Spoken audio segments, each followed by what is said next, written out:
The hour for convening having arrived, all members will please take their seats. All members of this House will report to the room to which they have been assigned and take their seats. The clerk will ring the bell.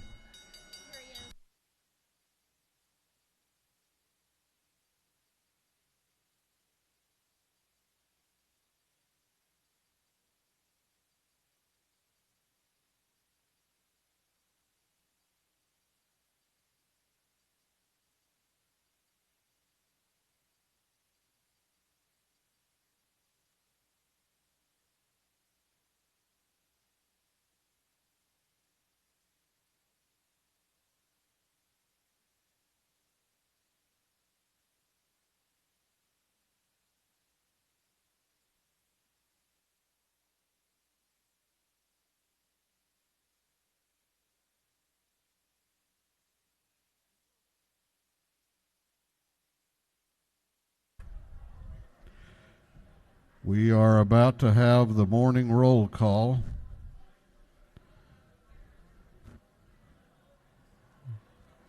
We are about to have the morning roll call, and the clerk of the House will audibly sound the roll call, beginning with the chamber. Mr. Clerk, please unlock the machines and call the roll. Alexander, Anulowitz, Ballinger, Barr,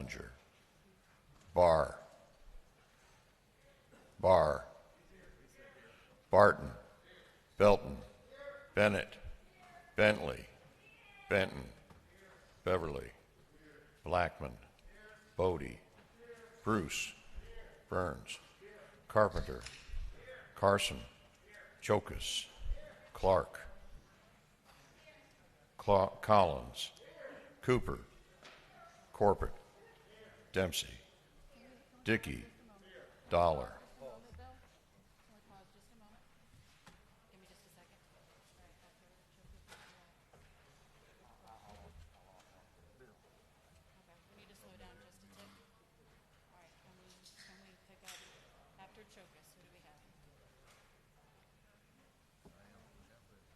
Clark, H. Collins, Cooper,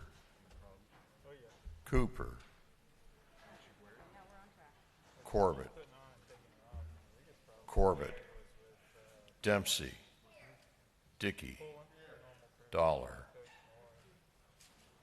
Drenner, Dubnik, Evstration, England, Irwin, Fleming, Fry, Gaines, Gardner, Glanton,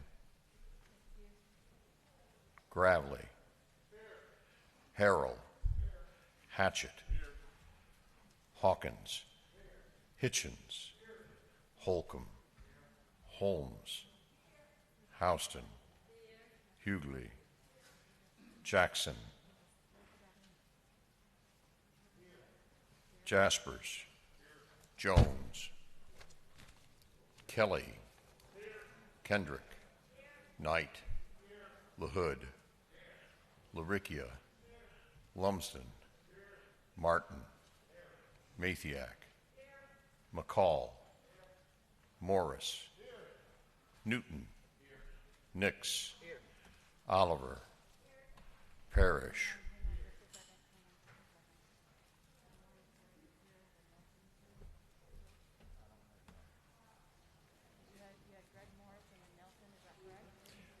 Newton,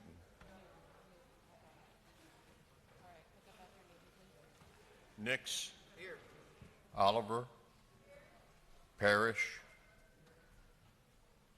Parsons, Petrie, Perkel, Powell, Ralston, Reeves, Rhodes, Rich, Ridley, Rutledge, Scoggins, Sessler,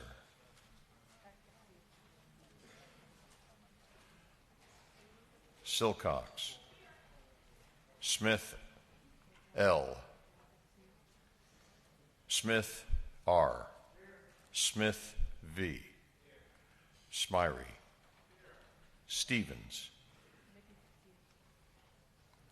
Tankersley, Tanner, Tarvin, Taylor, Thomas E, Trammell, Washburn, Watson,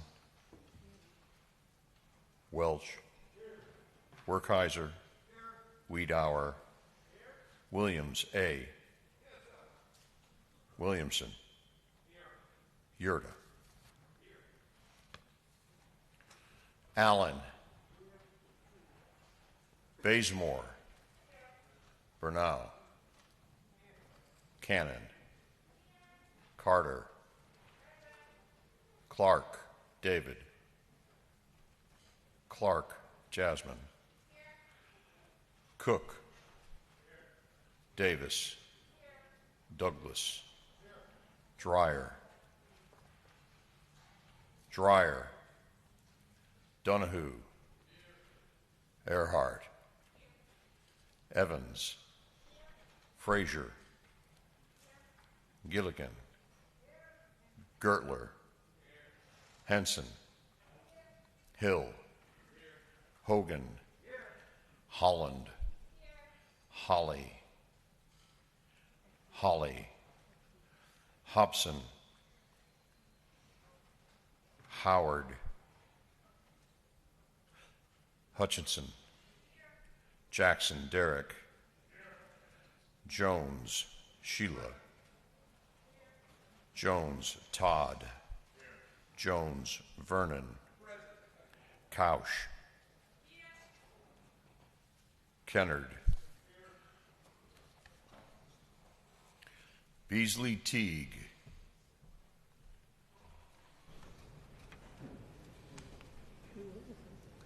Bonner,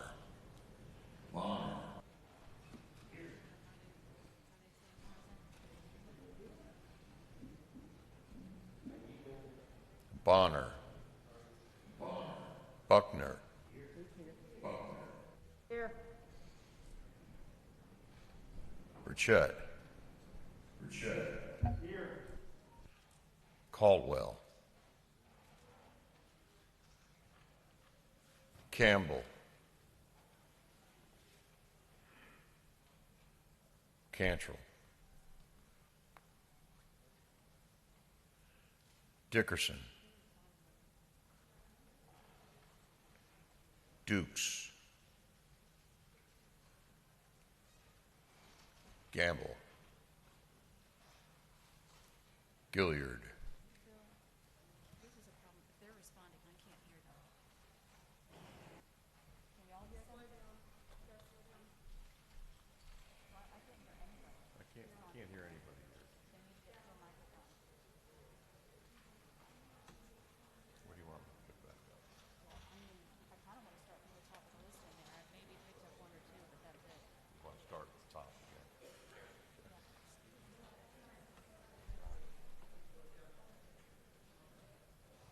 You ready?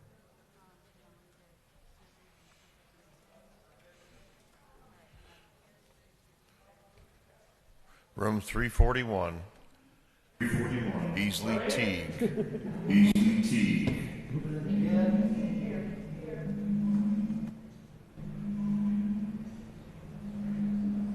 That stuff is over there. Bonner.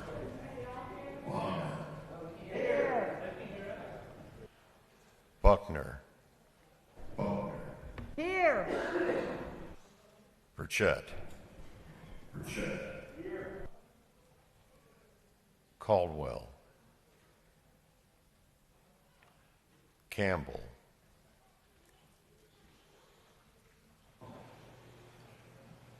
Cantrell.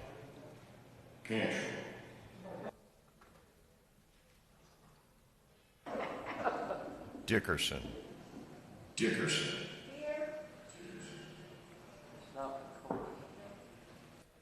not comfortable with this. I'm not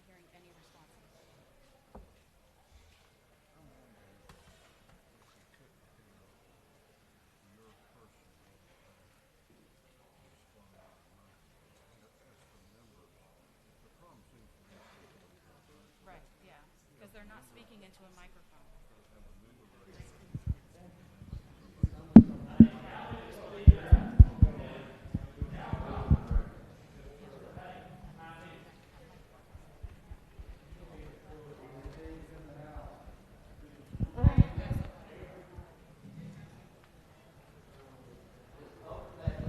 Okay, who's the first one alphabetically in this room?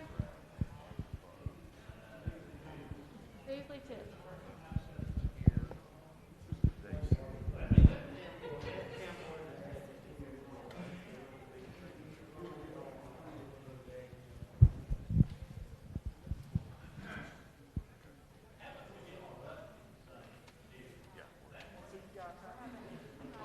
Okay, to those members in 341, we're having a little trouble hearing y'all. So what you're going to do when your name is called is stand or raise your hand, and the staff person from the clerk's office will then respond into the microphone for you.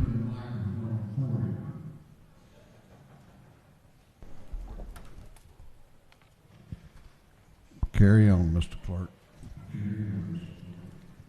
Room 341, Beasley T. Here. Bonner. Here. Buckner. Here. Burchett. Here. Caldwell.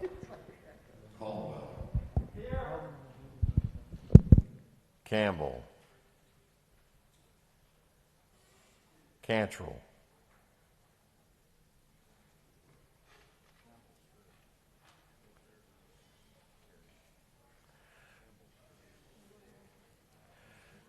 Dickerson.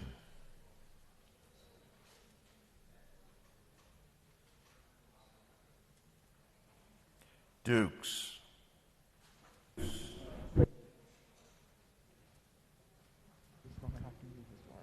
Gamble.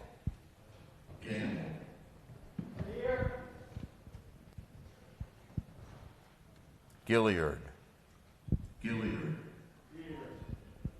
Here. Gordon.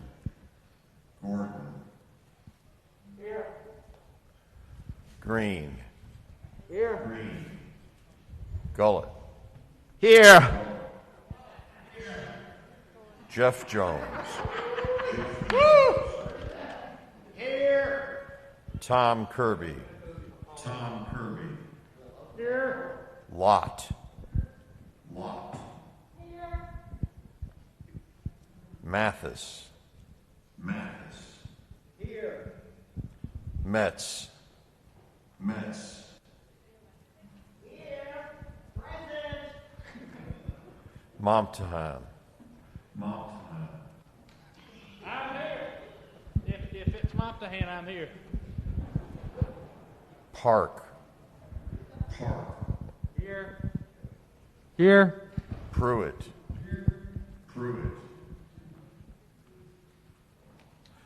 Rogers. Here. Singleton.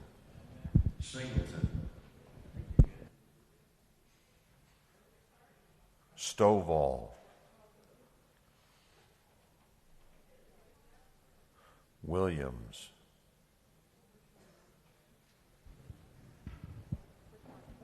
Rick. Here. Williams, Rick. Here.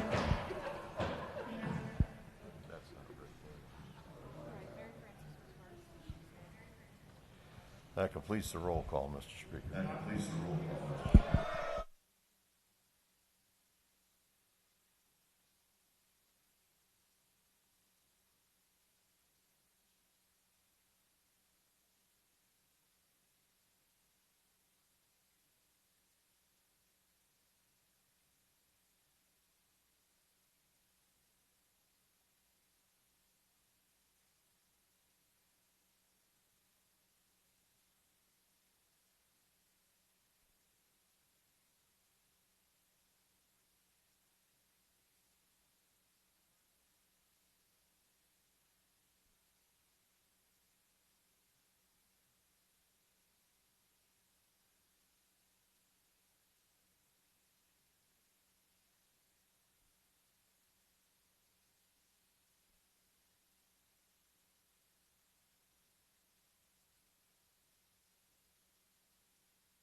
Okay, we're going to do the gallery again. So if you're in the gallery, listen up for your name and answer audibly, loud and clear. Mr. Clerk. Allen. Bazemore. Bernal. Cannon. Carter. Clark. David. Clark. Jasmine. Cook. Davis. Douglas. Dreyer. Donahue. Earhart. Evans. Frazier. Gilligan. Gertler. Henson. Hill. Hogan. Holly. Holland. Hobson. Howard. Hutchinson. Jackson. Jones, Sheila. Jones, Todd. Jones, Vernon. Couch. Kennard. Lopez Romero. Marin. McLean. McLaren. McLeod. Meeks. Mitchell. Moore, Beth. Moore, Colton. Morris. Nelson. Wen. Paris. Prince. Pullen. Robichaud. Saints. Schofield. Scott. Shannon. Sharper. Smith, Michael. Stevens, Mickey. Stevenson. Thomas.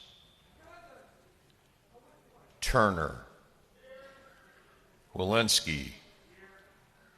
Wilkerson. Williams, Mary Frances. Williams, Noel. Wilson.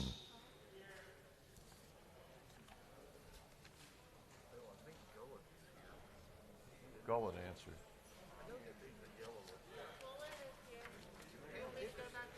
Snowball's in 341 too.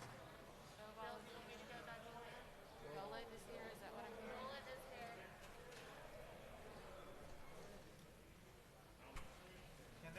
hearing? Okay, what I want all members to do is to take a moment and look at the board and make sure that your name has been checked. Chairman Setzler.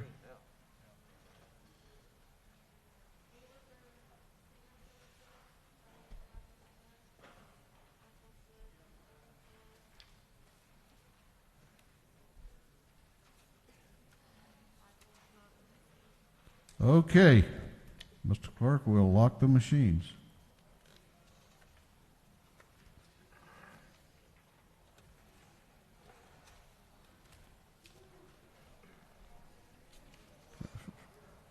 First order of business has been successfully completed. I don't know how successful it was. Well, welcome to Legislative Day 30. Doorkeepers will please close the doors and keep them closed.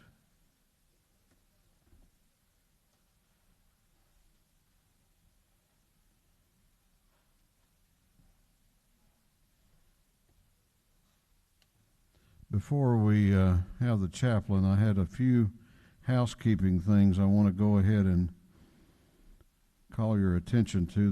The way we did the roll call is the way we'll be voting. So it's very important that we kind of keep noise to a minimum so people can hear their names called out. The first change that you will experience is when the chaplain has completed today. There will be no greeting of the chaplain today or the remaining days in the session.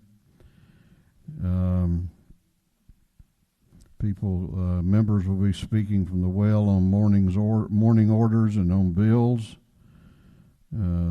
Speak from your assigned seat and designated area. We have mics to make a motion, parliamentary inquiries, and the like. In order to be recognized, you will raise your hand, and just bear with us because I've got people helping me monitor, and we'll try to make sure that we see you. Every member will have access to the House floor, but we are strongly encouraging that the reserved space in the hallway back here be used for discussions and conversation in order that we can maintain social distancing standards. I wanted to announce that Augusta University is operating a mobile health unit, which is located on the Liberty Plaza side of the Capitol, and COVID-19 testing is available there. COVID-19 antibody testing will be available in Capitol Room 230 next to the medical aid station. The medical aid station on the second floor will continue to be available for any acute health care needs that members may have.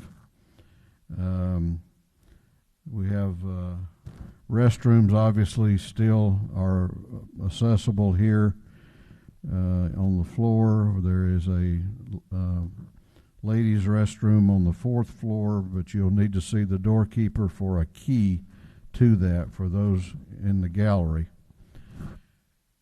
Final point, we sent out a memo last week, and I want to thank again the bipartisan committee that worked really hard for many weeks actually to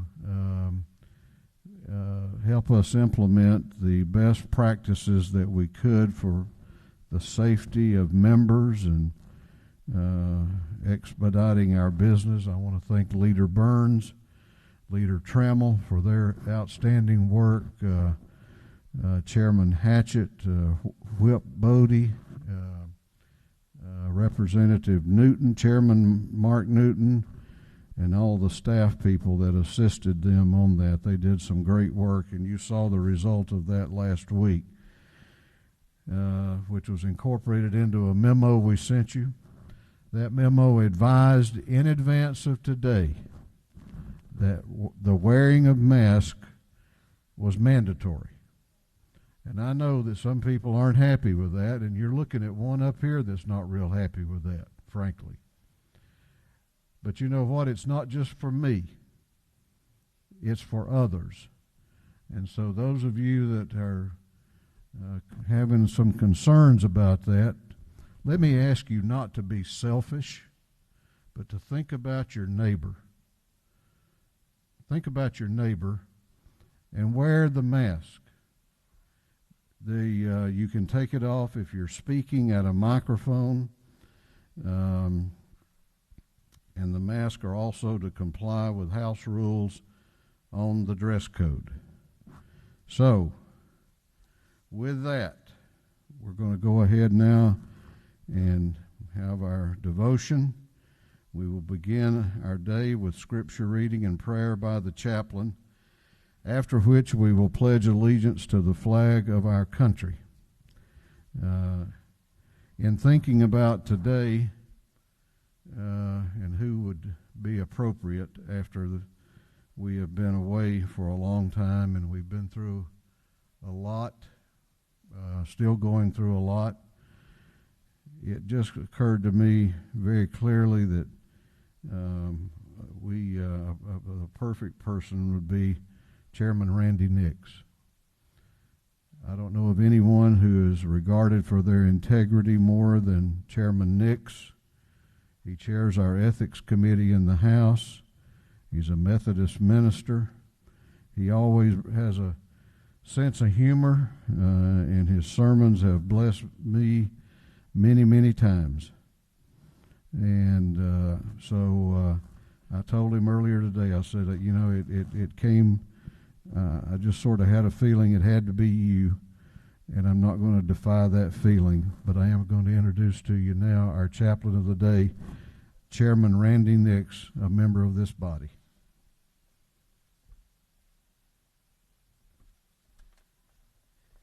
Thank you, Mr. Speaker. You've already given me a chance to practice my praying, and my first prayer has been answered. I was just praying we could get through the roll call.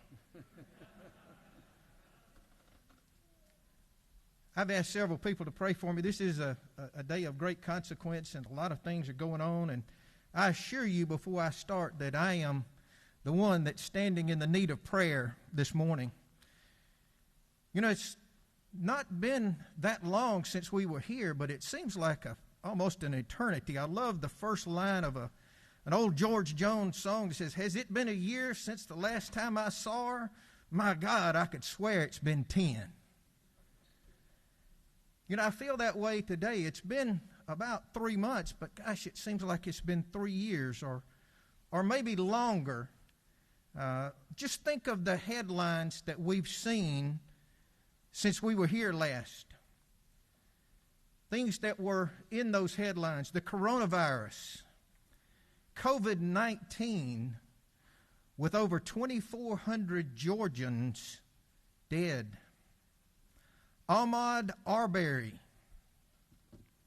George Floyd, Patrick Underwood, Rayshard Brooks, peaceful protest in the streets of Atlanta, violent protest with arson and looting in the streets of Atlanta, etc., etc., etc. These are the headlines, and I could add to them. You know where I'm going. But these are the headlines that we have experienced in the 3 brief months we've been away. As I thought about those headlines, I thought about something. When I was growing up over in central Alabama, there was a great morning show that came on a little FM station, a little AM station in Montgomery. And they had a guy by the name of Robert Charles who did the news. And Robert used to always have this little tagline. He would read the news, and when he finished, he would say, "The moving finger writes and having writ moves on. I'm Robert Charles." Well, I got curious about that, and I went and I looked up that quote, and I want to give you the complete quote. It was written by Omar Khayyam, a Persian mathematician, astronomer, philosopher, and poet. And he writes this: "The moving finger writes, and having writ moves on. Nor all thy piety nor wit shall lure it back to cancel half a line, nor all thy tears wash out a word of it." Now, as this little verse points out to us, we can't change yesterday's news. It is what it is. And we can't run from it, we can't hide from it, and we can't deny it. So the issue becomes, what will we do about it? When the speaker asked me to serve as chaplain of the day for today, a particular verse of Scripture came to my mind from the Old Testament prophet Ezekiel. Now, Ezekiel was a priest who became God's spokesman during Israel's exile in Babylon. He was called to warn his devastated and demoralized people of impending dangers. And here is what God said to Ezekiel in Ezekiel 22:30. God said, "I looked for anyone among them who would build up the wall and stand before me in the gap on behalf of the land so I would not destroy it, but I found none. I find this concept of standing in the gap so applicable to our positions in this house. The people we represent, indeed the people of Georgia, have commissioned us to stand in the gap for them. Now, while this is true in a normal session, whatever a normal session may be in the future, it is even more true in this extraordinary session taking place under the headlines that I just read. The gap that we must fill can't be filled by just a few. It is too big. House leadership can't fill this. It is too big. The entire minority party can't fill this gap. It is too big. The entire majority party can't fill this gap. It is too big. This gap can only be filled when we all, regardless of party, regardless of race, regardless of gender, or anything else that divides us, when we all stand in the gap together, standing arm in arm and shoulder to shoulder as women and men of goodwill, respecting each other, listening to each other, and engaging to find common ground to meet our unique challenges. Now, Ezekiel 22:30 ends on a negative note. God said He looked for someone to stand in the gap on behalf of the land so that He would not destroy it. But He found no one, and that led to great suffering in the land. But the good news for us today is, the positive message is, God is still looking for gap standers. God is giving us the opportunity today to stand in the gap right now for the people of our district and for the people of Georgia. And I implore you to please answer yes to that call, because there is no problem that we, together with God's help, can't solve. Will it be easy? No. Is it impossible? No. When confronted with a situation that His disciples thought was impossible, Jesus said this to them in Mark 10:27. Jesus looked at them and said, "With man, this is impossible, but not with God. All things are possible with God." Proverbs 3:5-6 says, "Trust in the Lord with all thine heart, and lean not unto thine own understanding. In all thy ways acknowledge Him, and He shall direct thy paths." I found a quote that I thought was very interesting from somewhat of an unlikely place. This is under the topic of "We are all in this together." And the quote is actually from Albert Einstein.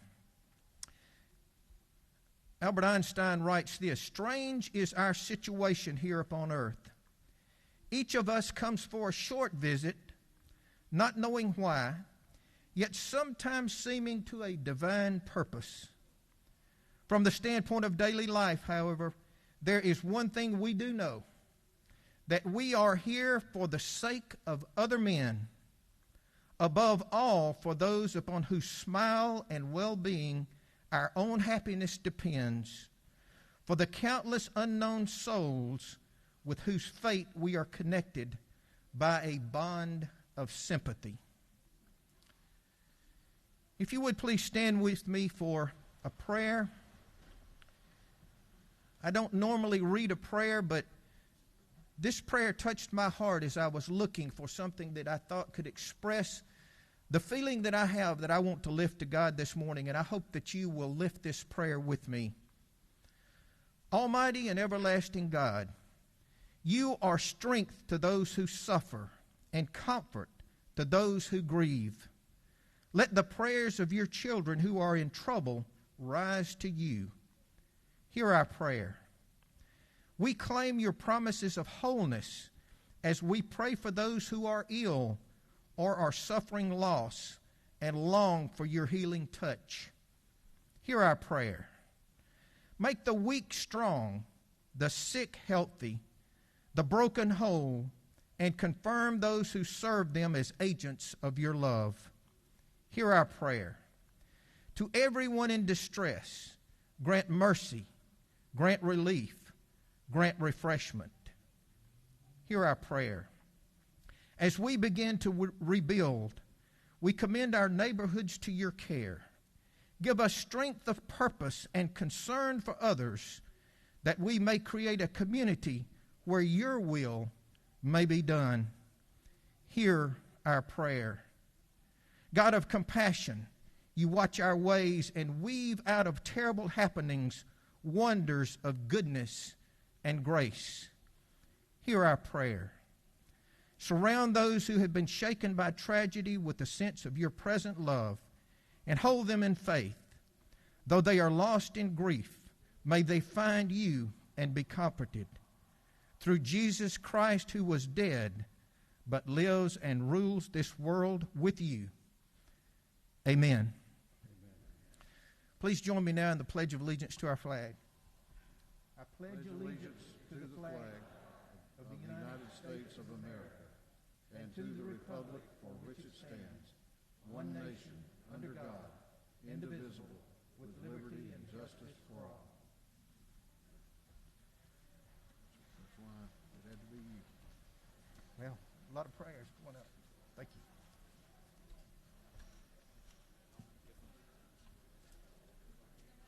You want to do a photo? Yeah.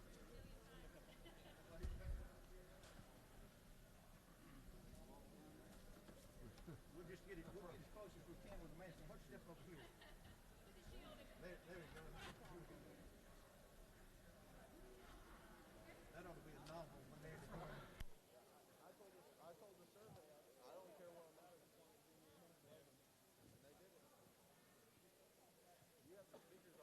Doorkeepers will unlock the doors.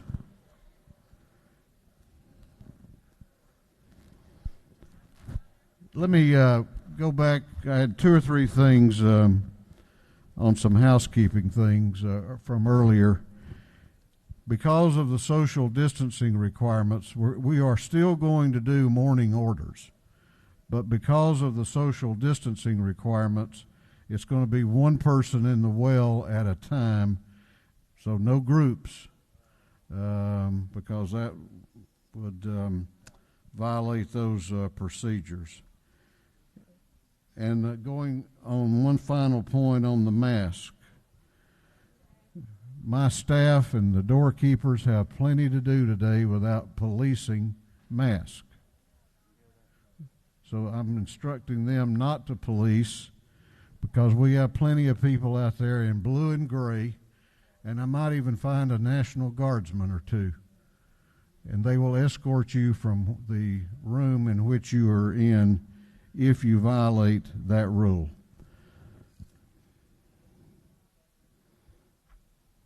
The chair recognizes Chairman Hogan, the chair of the Committee on Information and Audits. Mr. Speaker, thank you.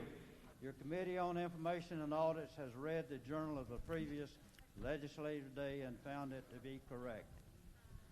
Chairman Hogan, the chair of the Committee on Information and Audits, reports that the journal of the previous legislative day has been read and found to be correct. Is there any objection to the confirmation of the journal? The chair hears none, and the journal is confirmed. The clerk will read the resolution establishing the order of business for the day. Mr. Burns, on 59th moves the following be established as the order of business under the first part of the period unanimous consents. Introduction of bills and resolutions. Second reading of bills and resolutions. First reading in reference of Senate bills and resolutions. Mourning orders. Is there any objection to the adoption of the resolution establishing the order of business for the day? The chair hears none, and the resolution is adopted. Second reading of bills and resolutions. The clerk will read. House Bill 1163 by Representative Green of the 151st. Bill to amend an act to reconstitute the Board of Education of Randolph County. House Bill 1164 by Representative Williams of the 168th, Brookhiser of the 157th, Jones of the 167th. A bill to amend an act to provide for a supplement to the compensation, expenses, and allowances for the District Attorney of the Atlanta Judicial Circuit. House Bill 1165 by Representative Williams of the 168th. A bill to repeal an act creating the Joint Liberty County, City of Gum Branch, City of Midway, City of Riceboro, City of Walterville Fire Protection Facilities and Equipment Authority. House Bill 1166 by Representative Bonner of the 72nd, Singleton of the 71st, Mathiak of the 73rd. A bill to provide a new homestead exemption from Fayette County School Ad Valorem District taxes. House Bill 1167 by Representative Cannon of the 58th, Thomas of the 56th, Gardner of the 57th, Dreyer of the 59th, Schofield of the 60th, and others. A bill to provide for a new homestead exemption from City of Atlanta ad valorem taxes. House Bill 1168 by Representative Hill of the 3rd, a bill relating to coursework in the founding of philosophy and principles of the United States of America.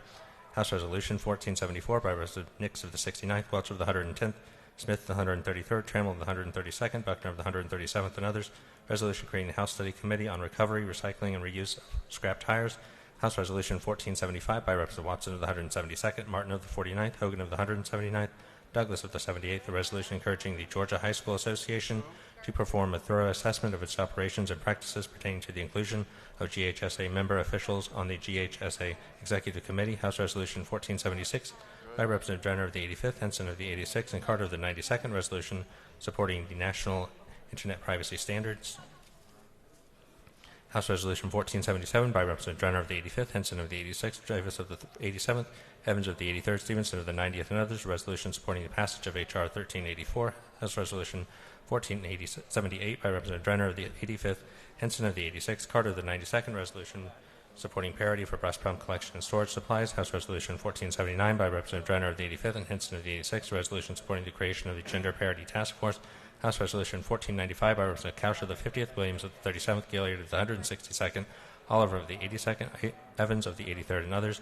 Resolution creating the House Study Committee on Regulatory and Oversight Process for the National Environmental Protection Division of the Georgia Department of Natural Resources. House Resolution 1496 by Representative Gertler of the 8th, Moore of the 1st, Singleton of the 71st, Caldwell of the 20th, Cook of the 18th, and others.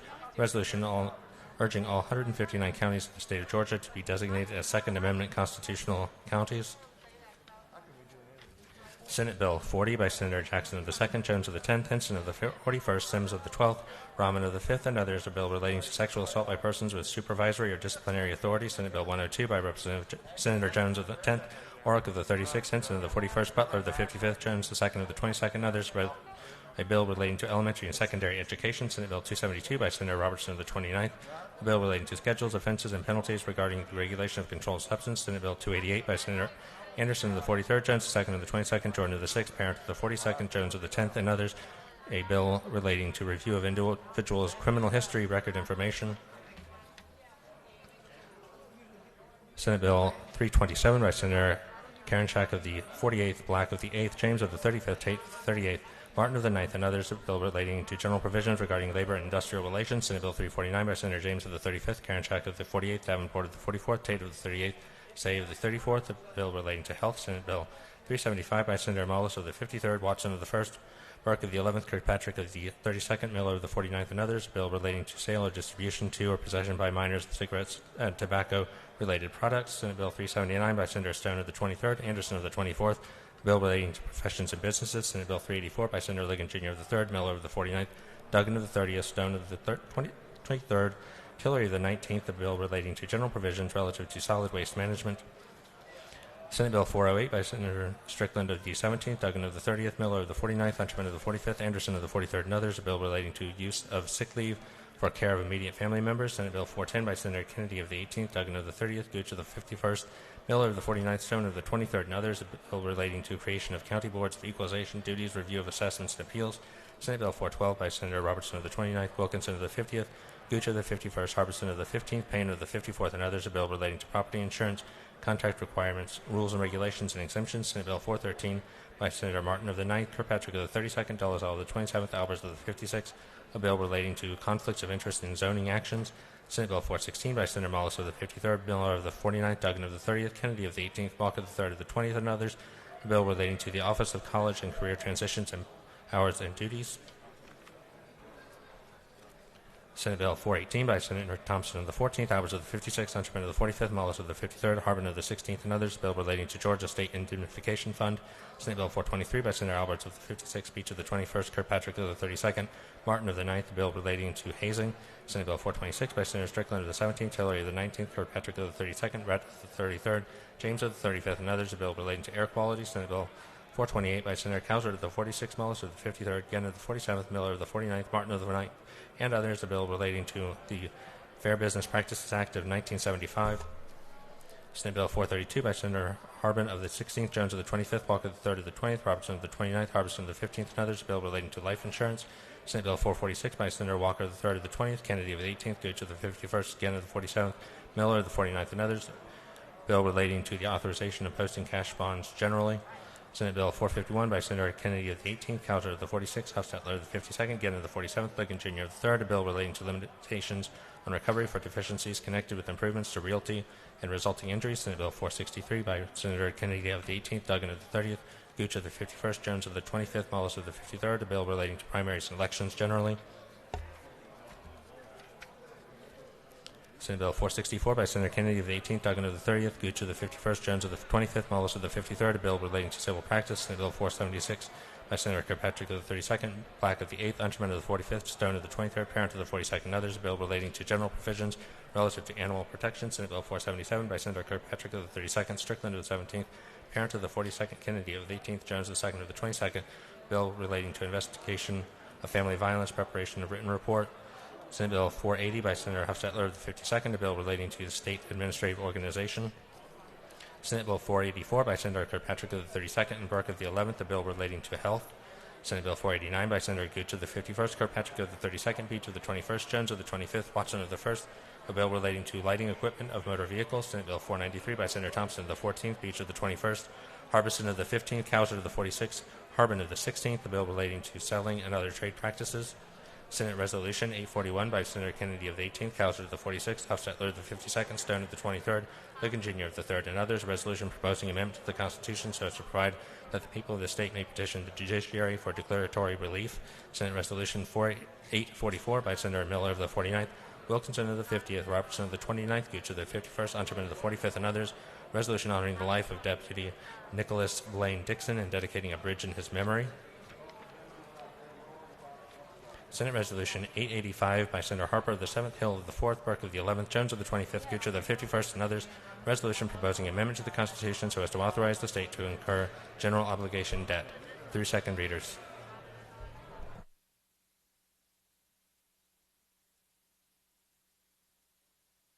Reports of standing committees. The clerk will read. There are no standing committees. We are now going on to mourning orders. We only have three.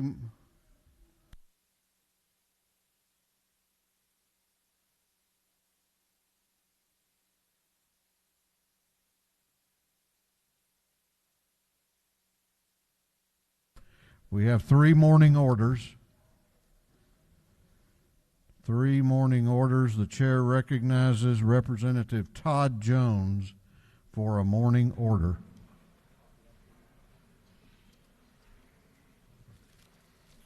Mr. Speaker, and on behalf of the Forsyth County delegation, I stand in honor Daniel Dudgeon.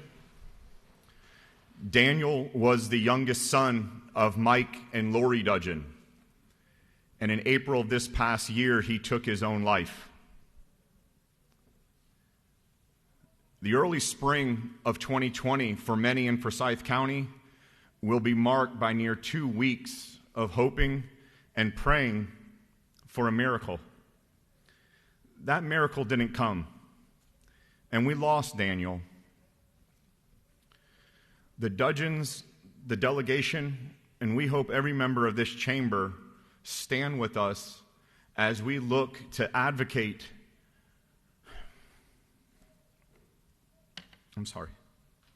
As we look to advocate for greater work, for greater resources in suicide prevention, for streamlining organ donation, and equally important to all of that, to bolster research in depression and its ties to suicide. Today we honor Daniel with something pretty simple. We put it on all your desks. His favorite teams were the Bulldogs and the Falcons.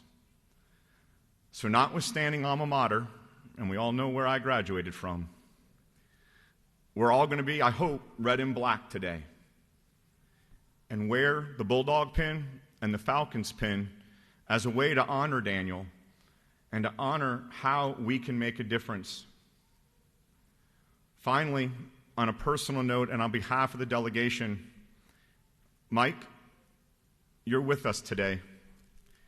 You're not just my predecessor, sir, but you're a confidant, you're a mentor, but most importantly, you're a friend. And I hope God blesses you, Lori, and the boys. Thank you, Mr. Speaker.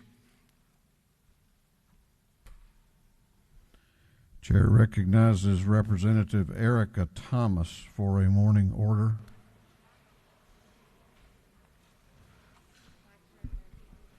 Thank you, Mr. Speaker.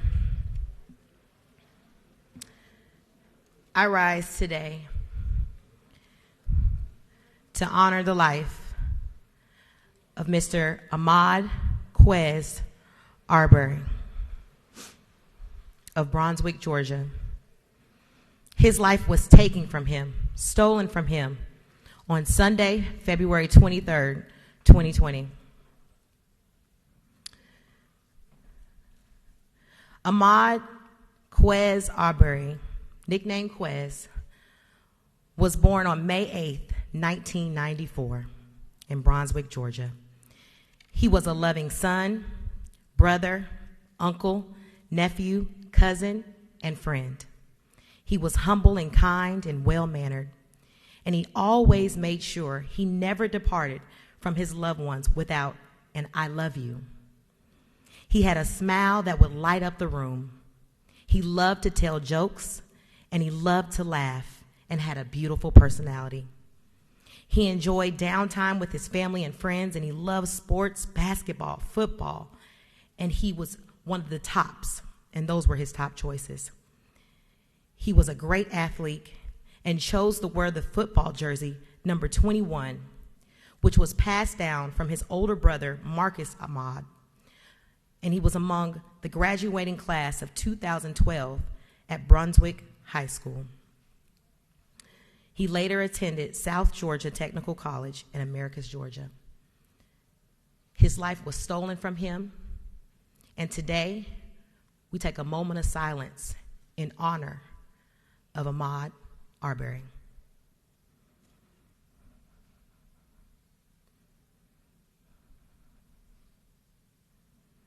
Thank you, Mr. Speaker. I yield the well.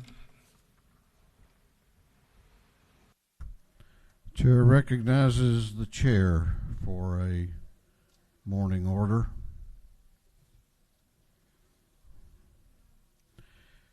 We were last together here on March the 16th. Today, that seems a lifetime ago. When we left here 3 months ago, we were stepping out into the unknown of a pandemic that had claimed many lives in Asia and in Europe. We didn't know what to expect, but we knew that we would be tested as a state, and we were. I'm not sure when or what will tell us that this is all behind us, if it ever is all behind us. But I do know this: we as a state have met the test. We have discovered new heroes, and we found them in hospitals and long-term care facilities and assisted living homes. We found them among our first responders and healthcare professionals, and we found them wearing the uniform of our National Guard. As I called members of this body all over the state during our time away, I found another group that are heroes of mine, and it was the women and men, Republican and Democrat, of the Georgia House of Representatives. I know how much you have given of yourselves to your community, and you have made this chamber proud. We will honor those who have led our state efforts as we go through this session, and I will not attempt to list each one today, but I think special attention is due to Dr. Kathleen Toomey of the Department of Public Health, Director Homer Bryson of GEMA, and General Tom Carden of the Georgia National Guard. They have truly gone above and beyond the call of duty, and together with Governor Kemp, their leadership has made a difference for Georgia. Right in the middle of this pandemic, we were sickened and horrified by the video of an act of evil that defied belief, an act of evil right here in our state. All Georgians were shocked by the senseless murder of Ahmaud Arbery, who was hunted down like an animal and shot with a shotgun at point-blank range. And then we later learned that the shooter stood over his body as his life ebbed away and pronounced his benediction with the most vile of racial slurs. Members of this body, that is hate. There is much we do not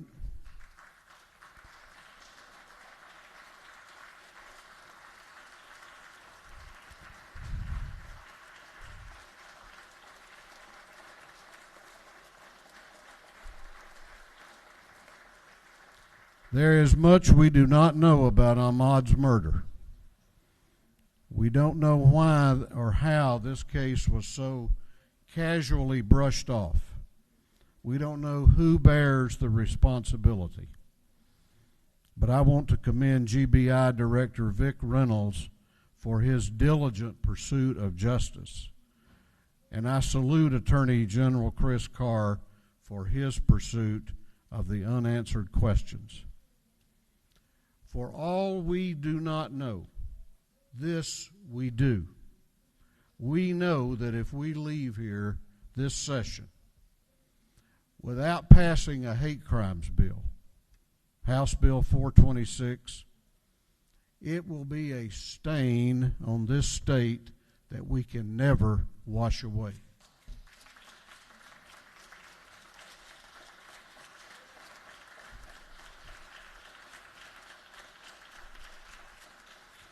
This House has done, thank you, this House has done its part. That bill has been sitting in the other chamber for 465 days. Not one committee hearing. Members of this House, lip service and talk will not pass this or any other bill. Chairman Chuck F. Strachan and Dean Smyrie have done statesmanlike work, working hand in hand. So many others have helped, too many to name. But I must say, job well done to Representative Al Williams and to Chairman Don Hogan. Their efforts helped unify a community trying to deal with this challenge, and they met that challenge together. We have some challenging days ahead, dealing with adopting a balanced budget for fiscal year 21. Painful and difficult choices lie before us.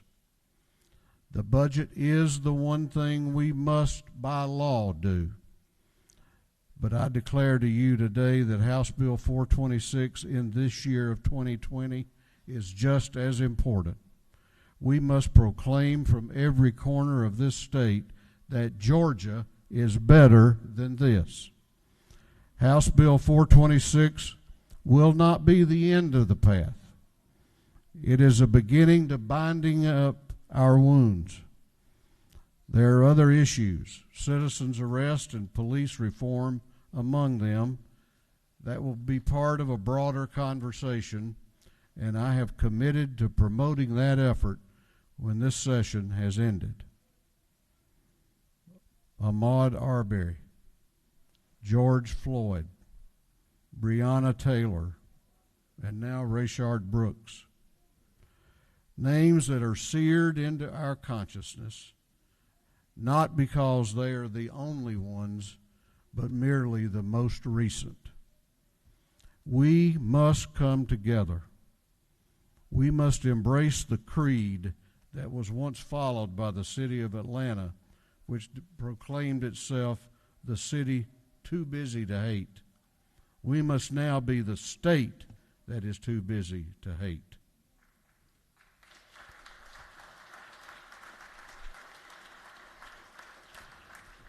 Finally, we had a primary last week. It wasn't very pretty. For days now, we have engaged in mutual finger-pointing. This is the beginning of the third decade of the 21st century, and we are still having problems conducting an election in this great state. I am not interested in finger-pointing. I'm interested in facts. And that is why I have charged Chairman Shaw Blackman and the House Governmental Affairs Committee with conducting an independent investigation. I want them to drill down into the lines of authority, find out what went wrong and why, and bring back recommendations on how we can fix it. I want them to tap the resources of the great corporate citizens here in Georgia that transact business all over the globe every day. I believe they can help us to bring their expertise and partner with us. So I say to you that it is time we get to work. Not only are Georgians watching us, but the eyes of this nation are on us. So may God bless each of you, and may God continue to bless the great state of Georgia, and may He give us the wisdom to do that which is right in the coming days. Thank you very much.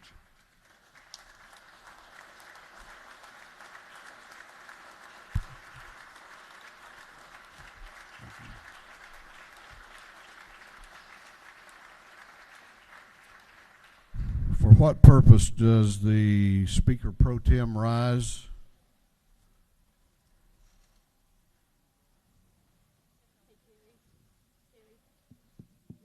Make a motion, Mr. Speaker. State your motion. I move that the rules be temporarily suspended so that a local bill may be introduced and read for the first time. Speaker Pro Tem has moved that the rules of this House be temporarily suspended to allow a bill to be read for the first time and assigned to committee. Clerk will read the caption. Unnumbered House Bill by Representative Jones, the 47th, be entitled an act to amend an act to reincorporate the city of Mountain Park in the counties of Fulton and Cherokee. On the lady's motion that the rules of this House be temporarily suspended to allow a bill to be read for the first time and assigned to committee, is there objection? Is there objection? The chair hears none, and it is so ordered. What purpose does Chairman Benton rise? Make a motion. State your motion. Move that the rules of the House be suspended so that 3 bills can be read for the first time and assigned to a committee. Gentleman has moved that the rules of this House be temporarily suspended to allow a bill to be read for the first time, 3 bills to be read for the first time and assigned to committee. Is there objection? Is there objection? Clerk will read the caption. Unnumbered House Bill by Representative Benton of the 31st to be entitled an act to amend an act providing a homestead exemption from Jackson County School District ad valorem taxes. Unnumbered House Bill by Representative Benton of the 31st to be entitled an act to amend an act providing a homestead exemption from the City of Commerce Independent School District ad valorem taxes. Unnumbered House Bill by Representative Benton of the 31st to be entitled an act to amend an act providing a homestead exemption from the City of Jefferson Independent School District ad valorem taxes. On the gentleman's motion that the rules of this House be temporarily suspended to allow a bill to be read for the first time and assigned to committee, is there objection? Is there objection? Hearing none, it is so ordered. All three bills are assigned to the Intergovernmental Coordination Committee. Did I? And the Speaker Pro Tem's bill, I think I forgot to assign it. That will be assigned to the Intergovernmental Coordination Committee.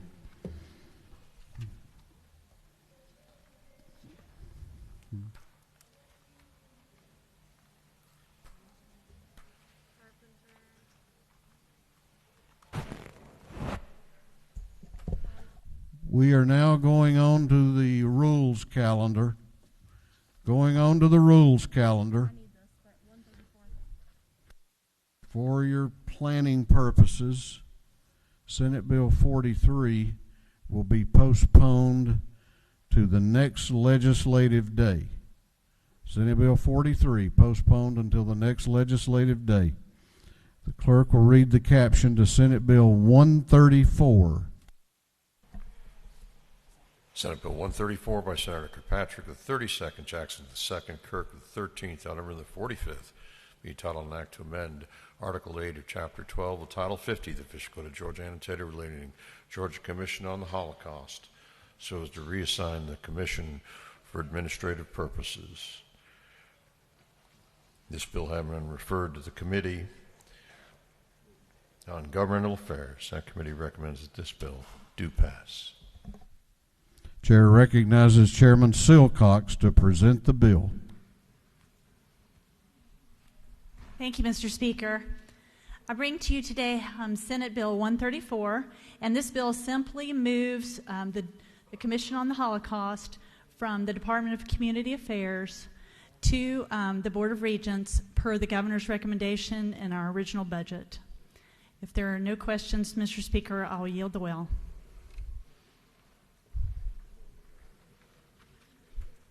You have a question. That Representative McLaurin.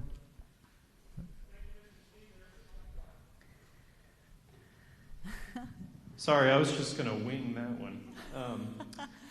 Representative Silcox, my understanding when we were having the budget discussion was that we were going to be collapsing potentially two independent sites for Holocaust study or education into one. And I'm curious if that is the case, and that's what this bill facilitates, and also if Sandy Springs is going to be affected anyway by that, which I know is a topic you and I are particularly interested in. Thank you, Representative McLaurin. And to answer your question, number one, it will remain independent. The Holocaust Commission will remain independent and separate from the Kennesaw State facility. And number two, my understanding is that it will not adversely affect Sandy Springs in any way. In fact, this is consistent with the mission of the Holocaust Commission for educational purposes, and it's actually going to save them some money. Thank you, Representative. Thank you. If there are no more, Mr. Speaker, I'll yield the will. Give me just a moment here. You do not appear to have any other questions. Thank you. Is there any objection to the previous question being ordered on Senate Bill 134? The chair hears none. The previous question is ordered. Is there any objection to agreeing to the report of the committee, which was favorable to the passage of the bill? The chair hears none. The report of the committee is agreed to. Shall this bill now pass? All those in favor of the passage of Senate Bill 134 will vote aye. Those opposed will vote no. And the clerk will sound the roll.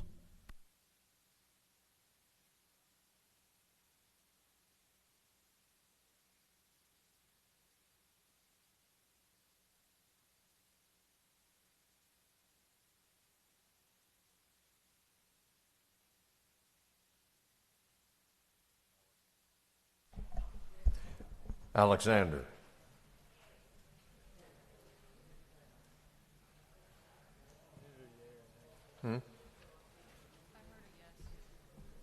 Anulowitz. Ballinger. Barr. Barton. Belton. Bennett. Bentley. Benton. Beverly. Blackman. Bodie. Bruce. Burns. Carpenter. Carson. Chokas. H. Clark. Collins. Cooper. Corbett. Dempsey. Dickey. Dollar. Drenner. Dubnik. Efstration. England. Irwin. Fleming. Fry. Gaines. Gardner. Glanton. Gravely. Harrell. Hatchett. Hawkins. Hitchens. Holcomb. Holmes. Houston. Hughley. M. Jackson. Jaspers. J. Jones. Kelly. Kendrick. Knight. LaHood. Laricchia. Lumsden. Martin. Mathiak. McCall. G. Morris. Newton. Nix. Oliver. Parrish. Parsons. Petrie. Perkel. Powell. Reeves. Rhodes. Rich. Ridley. Rutledge. Scoggins. Setzler. Silcox. L. Smith. R. Smith. V. Smith. Smyrie. R. Stevens. Tankersley. Tanner. Tarvin. Taylor. E. Thomas. Trammell. Washburn. Watson. Welch. Werkheiser. Wiedauer. A. Williams. Williamson. Yurda. Allen. Bazemore. Burnow. Cannon. Carter. Clark. David Clark. Jasmine Clark. Cook. Davis. Douglas. Dreyer. Donahue. Earhart. Evans. Frazier. Gilligan. Gertler. Henson. Hill. Hogan. Holly, Holland, Hobson, Howard, Hutchinson, Derek Jackson, Sheila Jones, Todd Jones, Vernon Jones, Couch, Kennard, Lopez Romero, Marin, McLean, McLaurin, McLeod, Meeks, Mitchell, Beth Moore, Colton Moore, Morris, Nelson, Huen, Paris, Prince, Pullen,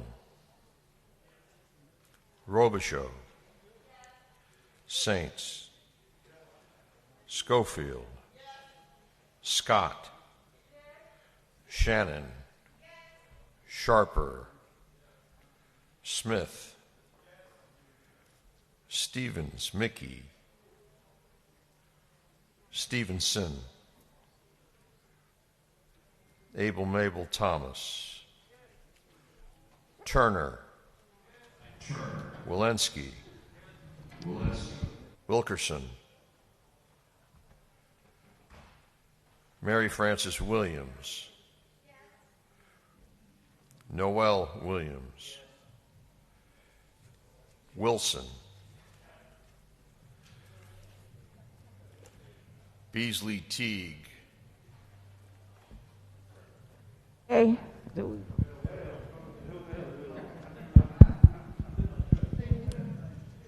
Bonner, Yay. Yes. Buckner,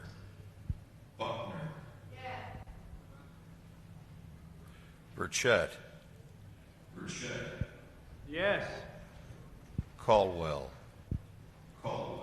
Yes. Campbell, Cantrell, Yes. Dickerson, Yes. Dukes, Yes.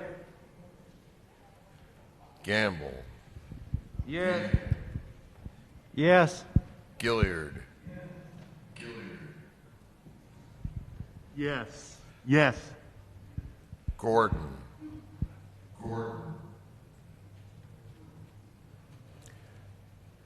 Green, Yes. Gullett, Yes. Jeff Jones, Yes. Kirby, Yes. Lott, Yes. Mathis, Yes. Metz, Yes. Momtahan, Yes for Metz. Yes. Park, Yes. Pruitt, Rogers, Yes. Singleton, Yes. Stovall,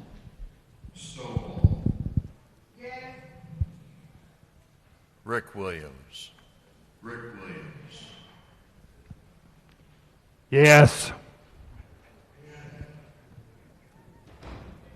Allen, Belton, Bodie, Bruce, Campbell,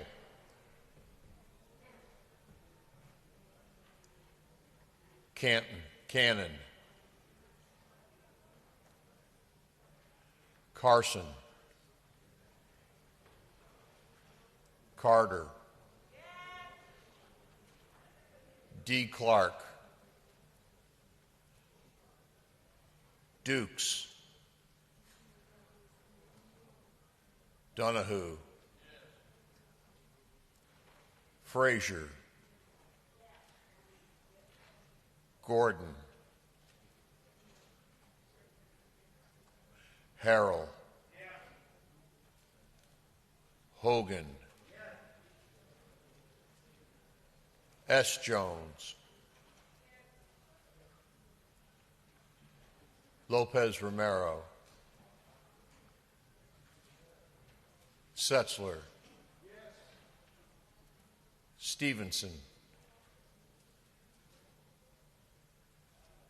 E. Thomas,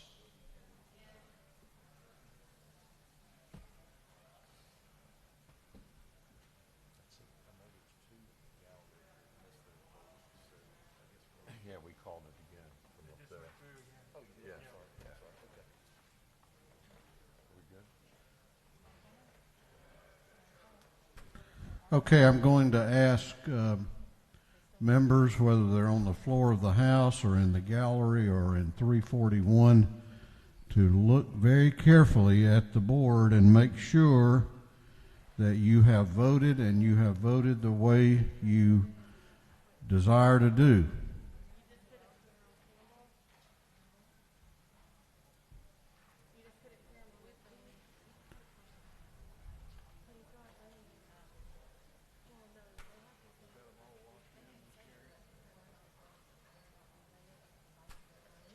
Okay, Mr. Clerk, we can lock the machines. On the passage of Senate Bill 134, the ayes are 160, the nays are 0.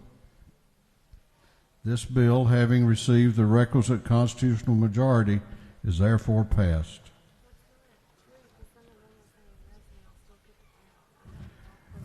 Just so I'm trying to keep you up to date and to keep you sort of so you know the system that we're doing. The clerk is calling the roll for those seated on the floor of the House alphabetically.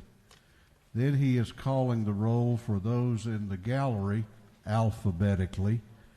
And then 341 is being called alphabetically. So that's kind of the order that we're going in, and maybe that'll help you understand the process a little more.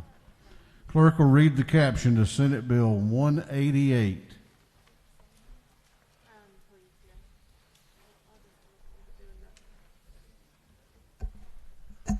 Senate Bill 188 by Senator Walker of the 20th, Jones of the 25th, Martin of the 9th, Kirk of the 13th, and Harmon of the 16th. Being entitled an act to amend Code Section 33-714 of the Official Code of Georgia annotated relating to reinsurance of risks so as to provide adequate regulation of reinsurers. This bill having referred to the Committee on Insurance, that committee recommends that this bill do pass. Chair recognizes Representative Noel Williams to present the bill. Thank you, Mr. Speaker. I rise, bringing before you House members Senate Bill 188. It is a Georgia Insurance Department bill that it contains the National Association of Insurance Commissioners model law updating our credit for reinsurance laws in the state. We are required to update our model laws in order to maintain our NAIC accreditation. We must do this every 4 to 5 years, and it be in time that we do it at this time. The purpose of accreditation for state insurance is to meet certain standards of solvency regulation, particularly with respect to regulation of multi-state insurers. Accreditation allows the insurer's non-domestic regulations to rely on the accredited domestic regulator of the insurer. Senate Bill 188 updates the credit for reinsurance law, which governs the amount of reduced liability a Georgia insurance company gets when it purchases reinsurance. This Senate bill contains 2 updates. Number 1, Updates allow the insurance department to issue regulations for statutory accounting and solvency requirements. And number 2, updates make sure Georgia law and the authority of the Georgia Insurance Department regulate certain reinsurance agreements and are not preempted by federal and European Union treaties. If the updates are not passed, then the treaties will preempt Georgia law. Senate bill passed through the Insurance Committee, and it passed through the Senate, and I respectfully request you to help us pass this today. Thank you, Mr. Speaker.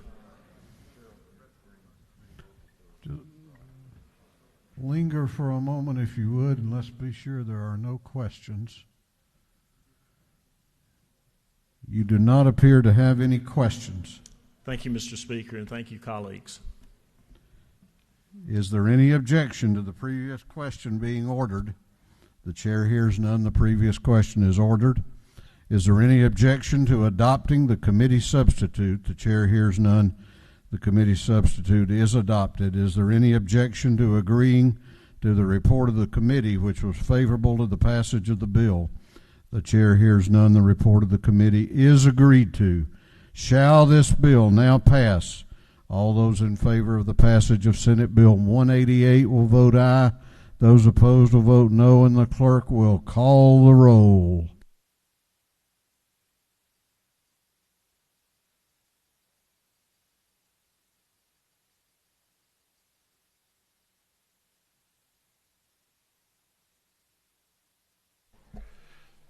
Alexander, Anulowitz, Ballinger, Barr, Barton, Belton, Bennett, Bentley, Benton, Beverly, Blackman, Bodie, Bruce, Burns, Carpenter, Carson, Chokus, H. Clark, Collins, Cooper, Corbett, Dempsey, Dickey, Drenner, Dubnik, Efstration, England, Irwin, Fleming, Fry, Gaines, Gardner, Glanton, Gravely, Harrell, Hatchett, Hawkins, Hitchens, Holcomb, Holmes, Houston, Hughley, M. Jackson, Jaspers, J. Jones, Kelly, Kendrick, Knight, LaHood, Laricchia, Lumsden, Martin, Mathiak, McCall, G. Morris, Newton, Nix, Oliver, Parrish, Parsons, Petrie, Perkel, Powell, Reeves, Rhodes, Rich, Ridley, Rutledge, Scoggins, Setzler, Silcox, L. Smith, R. Smith, V. Smith, Smyrie, R. Stevens, Tankersley, Tanner, Tarvin, Taylor, E. Thomas, Trammell, Washburn, Watson, Welch, Werkheiser, Wiedauer, A. Williams, Williamson,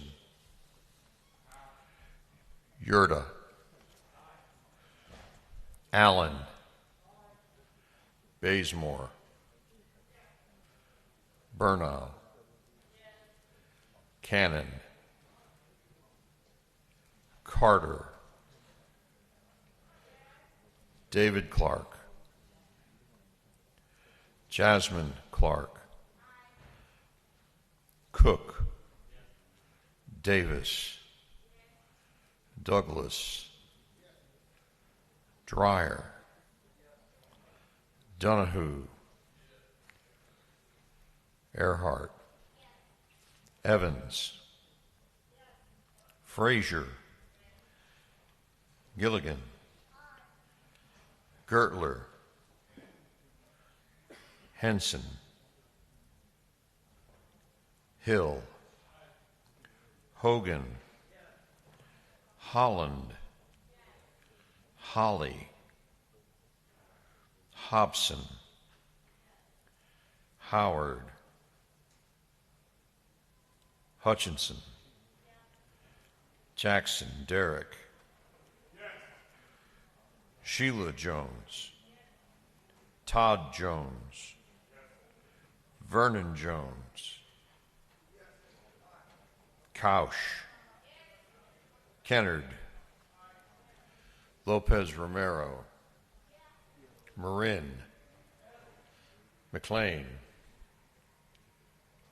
McLaurin, McLeod, Meeks, Mitchell, Beth Moore, Colton Moore, Mark Morris, Nelson, Huen, Paris, Prince, Pullen, Robichaux, Saints, Schofield, Scott, Shannon, Sharper, Smith, Pam Stevenson, Abel Mabel Thomas, Turner, Walensky, Wilkerson, Mary Frances Williams, Noel Williams, Wilson, Beasley Teague, Yes. Bonner,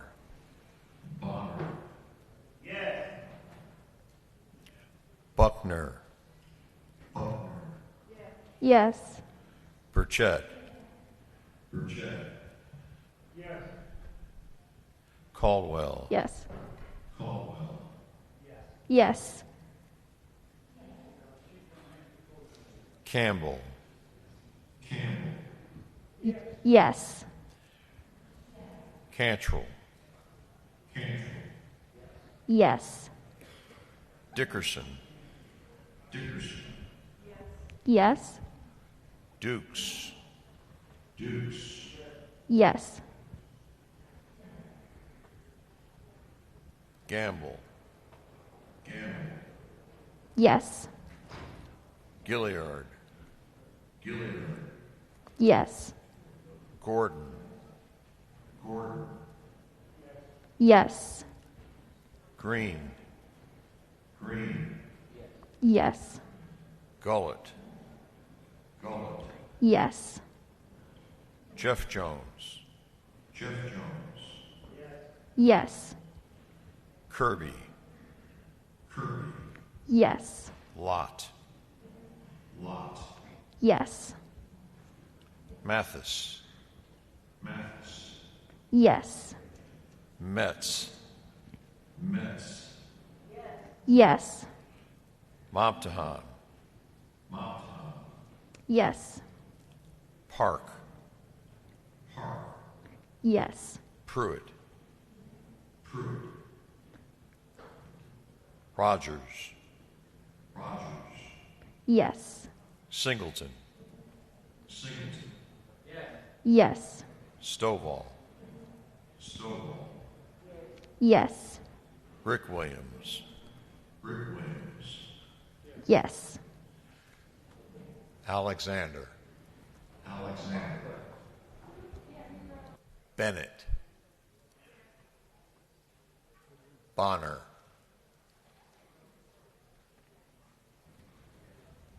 Cannon. Yes.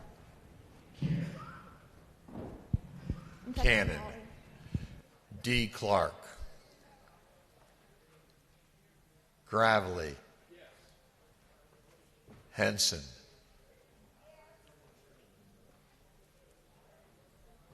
Sharper. Stevenson. Welch. A. Williams.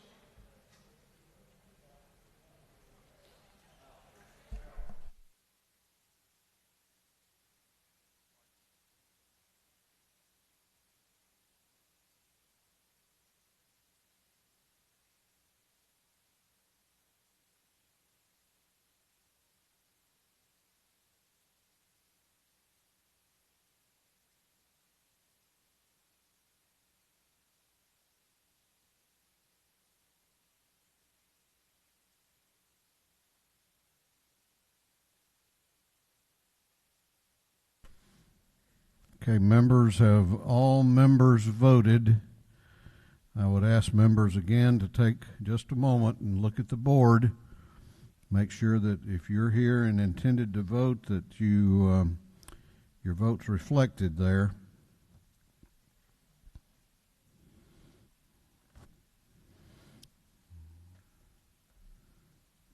Okay, Mr. Clerk, lock the machines.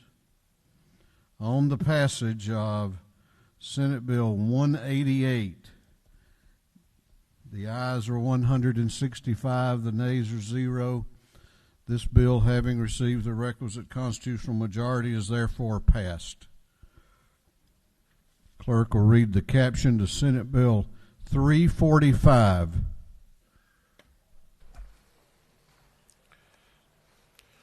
Senate Bill 345 by Senator Kirkpatrick of the 32nd, Tippins of the 37th, Red of the 33rd, and Jordan of the 6th, being titled an act to amend Chapter 2 of Title 26 of the Official Code of Georgia Annotated relating to standards, labeling, and adulteration of food, so as to provide for nonprofit organizations to prepare and provide food in accordance with Department of Public Health requirements. This bill having referred to the Committee on Health and Human Services. That committee recommends that this bill do pass. Chair recognizes Representative Reeves to present the bill. Thank you, Mr. Speaker, members of the House. As fate would have it, Senate Bill 345 is actually more important to our state right now than it was when we actually left here a few months ago. And as we all experienced when we left here and our schools closed, we all were faced with the reality that every part of every community that's represented here, north, south, east, west, and every corner of this state, has children that if they do not go to school, they do not eat. And luckily, our state has nonprofits all over this state that are there to, as we said this morning, to stand into that gap and fill that gap.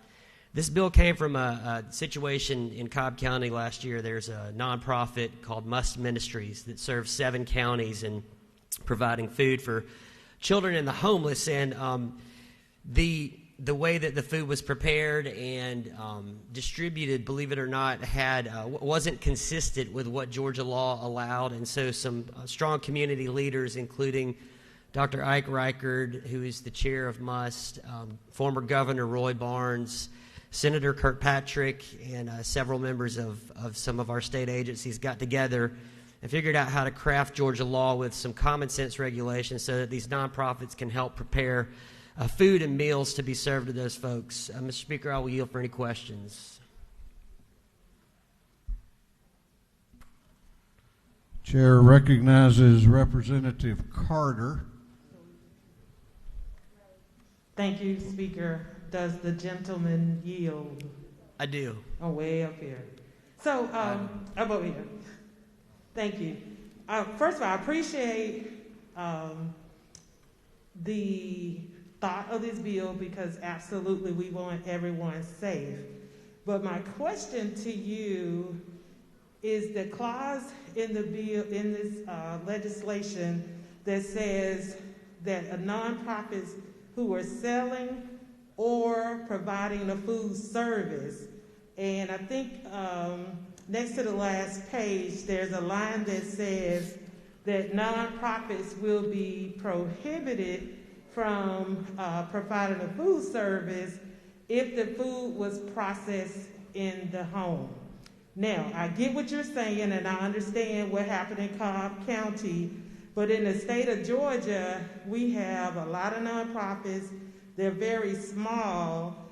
Some are very small, and they're trying to do the best they can to support these our constituents, and some of them may or may not have kitchens in their facilities. How are we prepared to address these smaller nonprofits that do not have the resources, that their only option may be in a home? How are we prepared to address that? Thank you for the question, and to be perfectly honest with you, I don't know what the perfect answer is, but I can tell you that what we need is for ways our nonprofits that don't have the benefit of having a kitchen or those type resources to be able to partner up with other entities and institutions, churches. Most churches have some kind of kitchen in place, to be able to partner up with those entities to produce the meals. The bill does specifically prohibit it being prepared in private homes and then distributed, and those are for common sense safety reasons. There needs to be, with the Department of Public Health and others' input in here, there needs to be some kind of common sense regulation over the preparation of this food and some degree of accountability to how it's prepared, and that there could be some administration of that. So I think that what we really need in situations like what you're describing is for entities that have a kitchen to offer up those services and offer up their what they can in order to make this happen. So. Does the gentleman further yield? I do. And again, I wholly understand what you're saying, and because of the situation in Cobb County that is driving this legislation, I don't see where we've been thoughtful enough to think about nonprofits around the state that are maybe in some rural areas, and we're making some assumptions that churches have kitchens, and not all churches have kitchens. So will there be an opportunity, or will there be a time lapse? How will we be able to ensure that some of these smaller nonprofits that are providing food for the much needed will have the opportunity to make that transition if we're going to tie their hands in not allowing them to be able to have food prepared in a private home? Well, I think this bill solves a lot of problems, but it doesn't solve every problem, and there is a degree that I don't know how to answer your question. I mean, if there's work to be done on this issue, then so be it, and let's continue to do that. But hopefully, within the construction here, the Department of Public Health and the counties and the local governments that are involved in the permitting process of all this can work together to connect those dots and get the organizations that are willing to have the volunteers to come together to provide this food, that they can be an asset to bringing those parties together. And again, I can't answer your question with 100% certainty, because it's going to be up to how our communities choose to handle that. So, Mr. Speaker, I'll yield the will. You had other questions. It's up to you. Gentleman has yielded the will. Is there any objection to the previous question being ordered? The chair hears none. The previous question is ordered. Is there any objection to agreeing to the report of the committee, which was favorable to the passage of the bill? The chair hears none. The report of the committee is agreed to. Shall this bill now pass? All those in favor of the passage of Senate Bill 345 will vote aye. Those opposed will vote no, and the clerk will unlock the machines.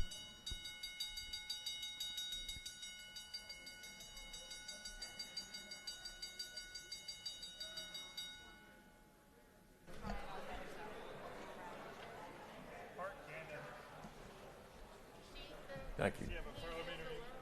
Parliamentary Inquiry? I don't know. I think Park Cannon might have a parliamentary inquiry. Representative Cannon. Parliamentary inquiry.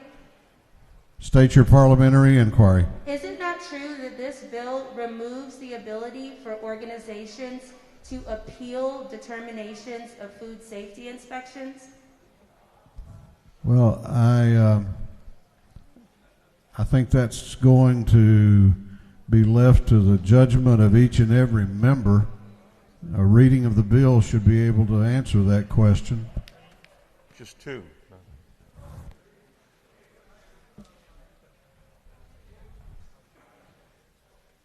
You have a few minutes if you want to come down and ask the author. I'm sure will be happy to help you. Okay, Mr. Clerk, let's. Alexander. Anulowitz. Barr. Barton. Belton. Bennett. Bentley. Benton. Beverly. Blackman. Bodie. Bruce. Burns. Carpenter. Carson. Chokus. H. Clark. Collins. Cooper. Corbett. Dempsey. Dickey. Drenner. Dubnik. Efstration. England. Irwin. Fleming. Fry. Gaines. Gardner. Gravely. Harrell. Hatchett. Hawkins. Hitchens. Holcomb. Holmes. Houston. Hughley. M. Jackson. Jaspers. J. Jones. Kelly. Kendrick. Knight. LaHood. Laricchia. Lumsden. Martin. Mathiak. McCall. G. Morris. Newton. Nix. Oliver. Parrish. Parsons. Petrie. Perkel. Powell. Reeves. Rhodes. Rich. Ridley, Rutledge, Scoggins, Setzler, Silcox, L. Smith, R. Smith, V. Smith, Smyrie, R. Stevens, Tankersley, Tarvin, Taylor, E. Thomas, Trammell, Washburn, Watson, Welch, Werkheiser, Wiedauer, A. Williams, Williamson, Yurda, Allen, Bazemore, Burnow, Cannon, Carter, Jasmine Clark, Cook, Davis, Douglas, Dreyer,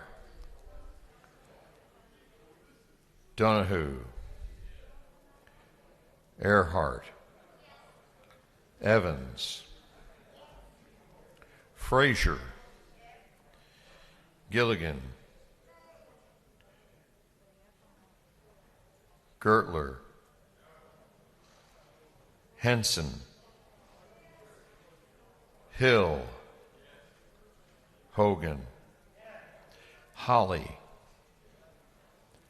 Hobson, Hutchinson, Derek Jackson, Sheila Jones, Todd Jones, Vernon Jones, Couch, Kennard,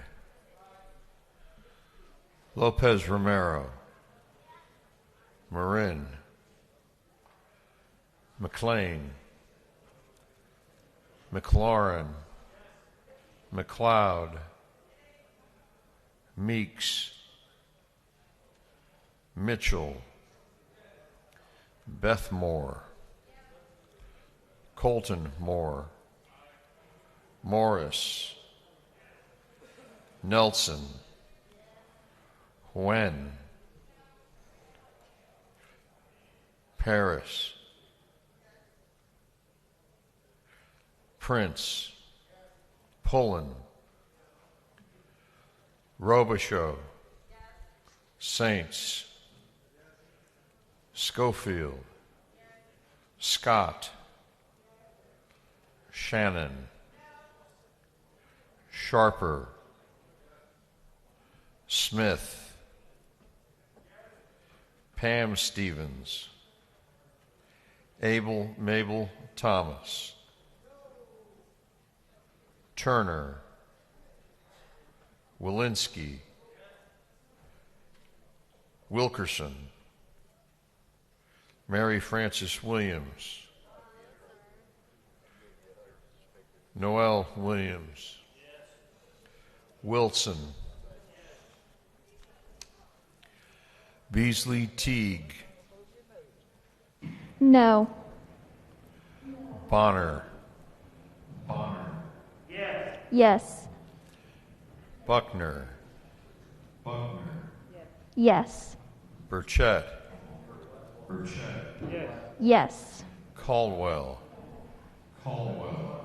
Yes. Campbell, Yes. Cantrell, Yes. Dickerson, Yes. Dukes, Yes. Gamble,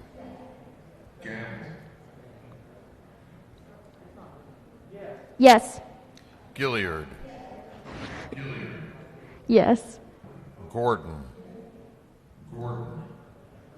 Yes. Green. Yes. Gullett. Yes. Jeff Jones. Yes. Kirby. Yes. Lott. Yes. Mathis. Yes. Metz. Yes. Momtahan. Yes. Park. Yes. Rogers. Yes. Singleton. Yes. Stovall. Yes. Rick Williams. Yes. Cook. Dreyer. Holland. Houston. Knight. Marin. McCall.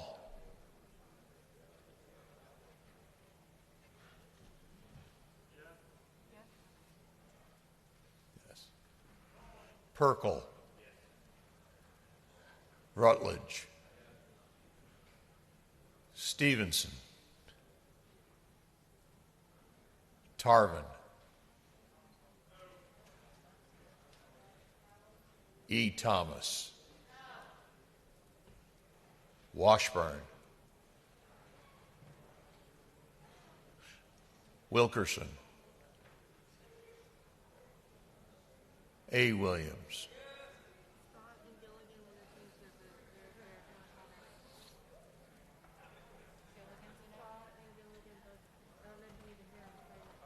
Well, we do need to hear him say it. Who and who? Scott and Gilligan.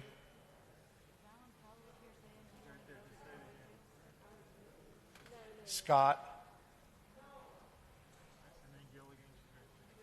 I've already called her name 4 times.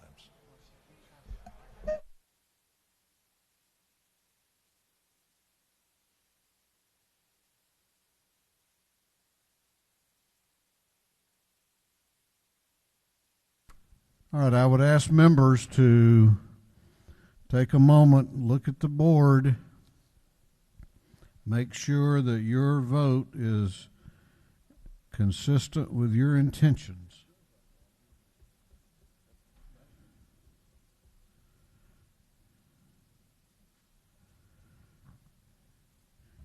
Hearing nothing to the contrary, the clerk will lock the machines. On the passage of Senate Bill 345, the ayes are 150, the nays are 12. This bill, having received the requisite constitutional majority, is therefore passed. What purpose does Chairman Gerald Green rise? To make a motion, Mr. Speaker. State your motion. I move that the rules of the House be temporarily suspended and that 2 bills be introduced and read for the first time. Chairman Green has moved that the rules of the House be temporarily suspended to allow 2 bills to be read for the first time and assigned to committee. The clerk will read the caption. House Bill 1173 by Representative Green and the 151st be titled an act to amend an act to provide a new charter for the city of Bluffton. House Bill 1169 by Representative Green and the 151st to be titled an act to amend an act to provide a new charter for the city of Shellman. On the gentleman's motion that the rules of this House be temporarily suspended to allow two bills to be read for the first time and assigned to committee. Is there objection? Is there objection? The chair hears none, and it is so ordered. Intergovernmental coordination. The clerk will read the caption to a group of privileged resolutions.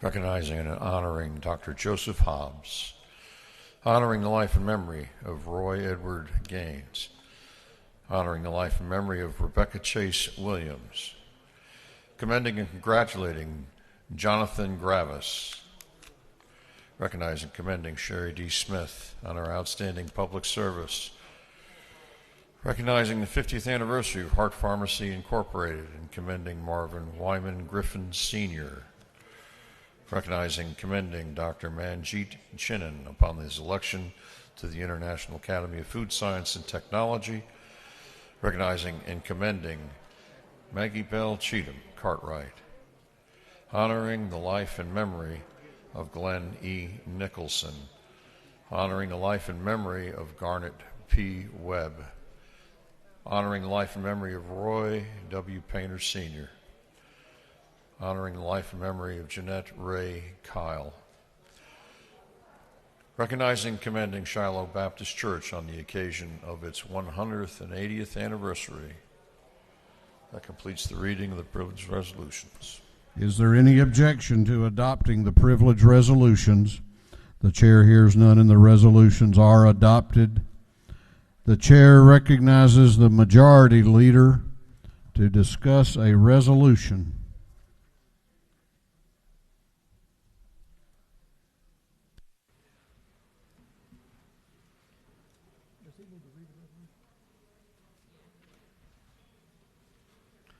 Thank you, Mr. Speaker. Well, it's going to be good morning, but good afternoon. I'm going to bring to you House Resolution 1507, which has been placed on your desk. Mr. Clerk, would it be appropriate to read the resolution, or should I go forward? Yeah, Mr. Clerk, would you read the caption to House Resolution 1507? House Resolution 1507 by Burns, the 159th, amending the rules of the House of Representatives so as to allow for virtual meetings of the House of Representatives and for other purposes. May proceed. Thank you, Mr. Speaker. Thank you, Mr. Clerk. Colleagues, we certainly do live in extraordinary times in every sense of that word that we're experiencing now. But of course, our mission as we come back to this place is to complete the work that we began in January of this year. Finalize a budget, and enact important legislation, important initiatives and policies for the people of Georgia. Now, in order for us to carry out our responsibilities, we need to make a few changes to our rules that will allow us, under any circumstance, to complete the work of this body in an efficient and transparent manner. I'm going to give you an overview of the rules that have been put before you, and you can look at those, and if you have specific questions, I'll be glad to answer those. Now, House Resolution 1507 provides for the Speaker to allow committee meetings and session to be conducted electronically in emergency situations. It requires the committee meetings and session to be conducted in such a way that all meetings that would normally be open to the public are able to be viewed by the public. Complete transparency. Now, the Speaker also has the ability, and I would say my colleague, Minority Leader Trammell, and I looked at these rules and the suggestions, and both of us think we have something here that we need to act on. But the Speaker also, in consultation with the Minority Leader and the Majority Leader, can allow this House to meet electronically if it is impossible to meet here at the state capitol. I'd also remind you that any document that is considered, if we were meeting electronically, would be the same rules as far as those documents being placed on our desk here in person, that those documents would be delivered electronically to comply with the same requirements on the time, whether it be an hour or whatever that time frame is with the budget and other important items that we placed on our desk. It would also allow us to have a quorum based on electronic participation. Mr. Speaker, that's an overview of what the changes to our House rules would allow. If there are specific questions, I'll be glad to answer them. The rules and the changes to the rules are on your desk before this body. I would yield for any questions, Mr. Speaker. It looks like you do have a question. Chair recognizes Representative Bruce to your right.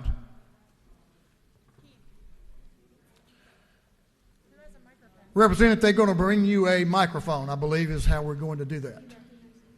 Just hold tight 1 second, Representative Bruce.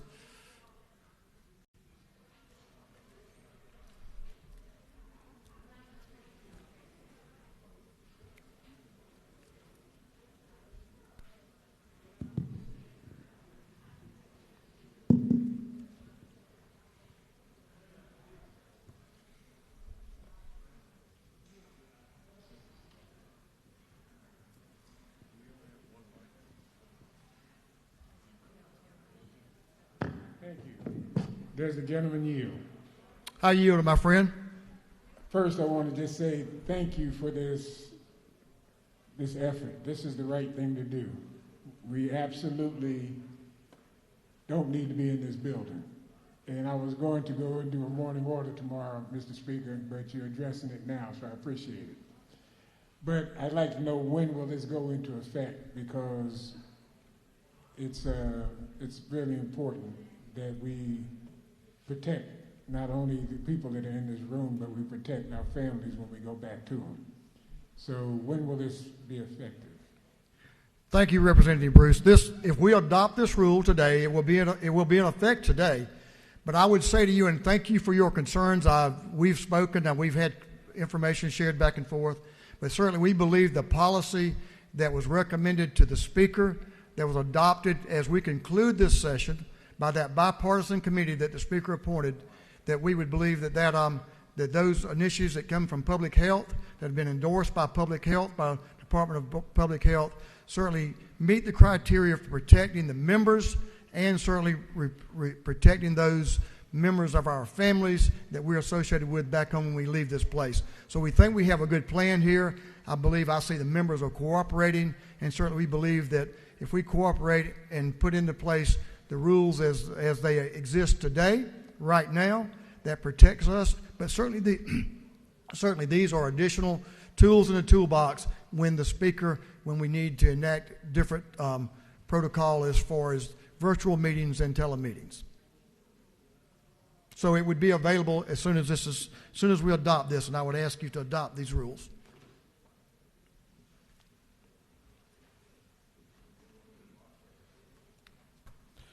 Chair recognizes Representative Wilkerson up to your left in the gallery for a question. Thank you, Mr. Speaker. Does the gentleman yield? I yield. Just a clarification. Thank you for doing the resolution and giving us the rule changes. So for committee meetings, is it going to be up to each individual chair to decide on a meeting-by-meeting basis whether or not they want to have an electronic meeting, or will there be a set process on how committee meetings are conducted? I think as all of the members, these rule changes would allow those committee meetings in the future to be conducted remotely through electronic means, through as different types of communications. Our committee chair now, as our rules exist right now, certainly have latitude to conduct their meetings in each and every situation. The committee chair has that latitude. We've encouraged the committee chairs are encouraged, and they will be allowing committee participation virtually, if you will, as we go about our business now. But this resolution, these changes will simply expand that if we get into a new normal, if you will, where we are not in this building, if we have to meet virtually in the future. Thank you. Does the gentleman further yield? I do. Just to add on to that, so is the expectation that each committee will revise their rules appropriately, or will it be on a meeting by bill basis for that? And then, I'll let you answer that question. The committee chairman will certainly be bound by the rules that we adopt for this House. And they will be able to conduct their meetings virtually, yes. No. I mean, retirement has 9 committee meetings. I mean, like 9 stipulations in their committee. So in order to change the rules to allow electronic voting, is that something that you expect each committee chair to have in their next meeting, a vote on whether or not to allow those? My concern is that if a bill comes up where votes are needed, it will be electronic. If votes are not needed, then it will not be electronic. So what I would like to do is establish a procedure that is clear guidelines for every committee to follow if they so choose. Thank you.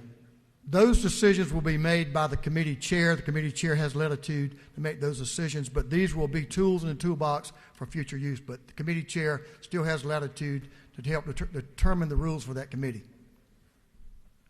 Chair recognizes Representative Dreyer up to your left for a question. Thank you, Mr. Speaker. Does the gentleman yield? I yield. Thank you. Looking at 175.1, we certainly have seen a circumstance lately and presently where this is necessary.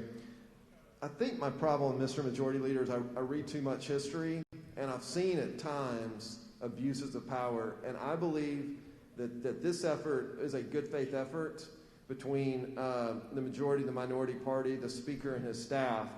But 20, 40, 60, 80, 100 years from now, I'm concerned there could be something that a leader considers an emergency, that it would be, quote, imprudent to return to the Capitol, which could yield to an abuse of power.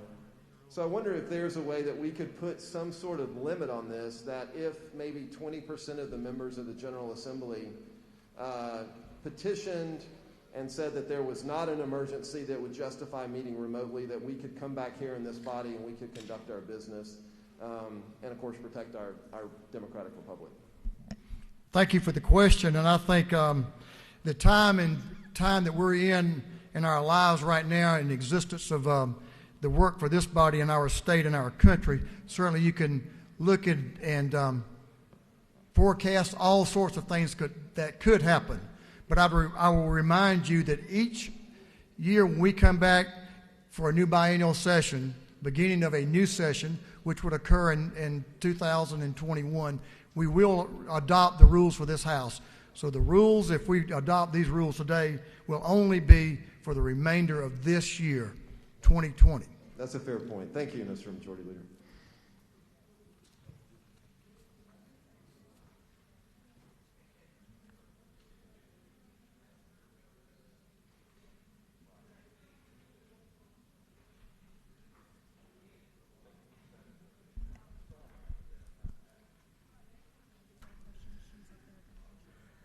Chair recognizes the Majority Caucus Whip, Representative Kelly, to your right for a question. Thank you, Mr. Speaker. With the leader yield. Yield to Mr. Whip. Mr. Leader, first I want to thank you as well as the other members of your committee for the work you've done in a bipartisan manner to help us get through this crisis that no one saw coming 6 months ago. So I want to tell you thank you for that. Second, on the issue of committee meetings, isn't it your intention with these rules that the committee chair would have the opportunity in the agenda that they're required to post to describe whether the meeting will be conducted electronically or in person? Wouldn't that be the process? That would be. Thank you, Mr. Leader. Chair recognizes Representative Cannon to your left up in the gallery for a question. Thank you, Mr. Speaker. Do you yield? I do yield. Thank you. Can you help explain the difference between electronic and virtual?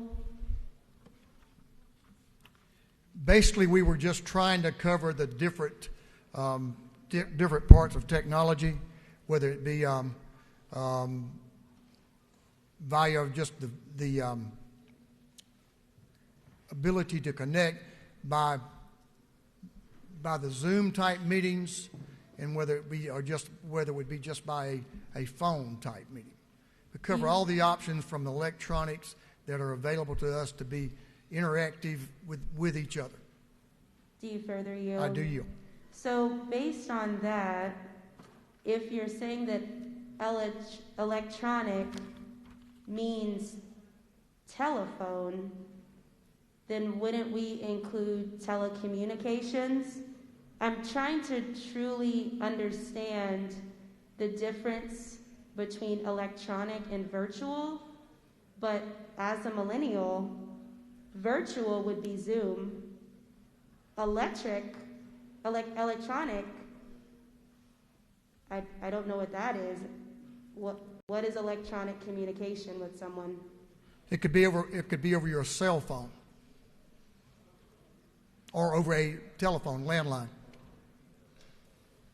Final question, if you further yield. I would yield for one more. So then on line 6, where it says representatives are conducted through electronic means, why doesn't that also have virtual?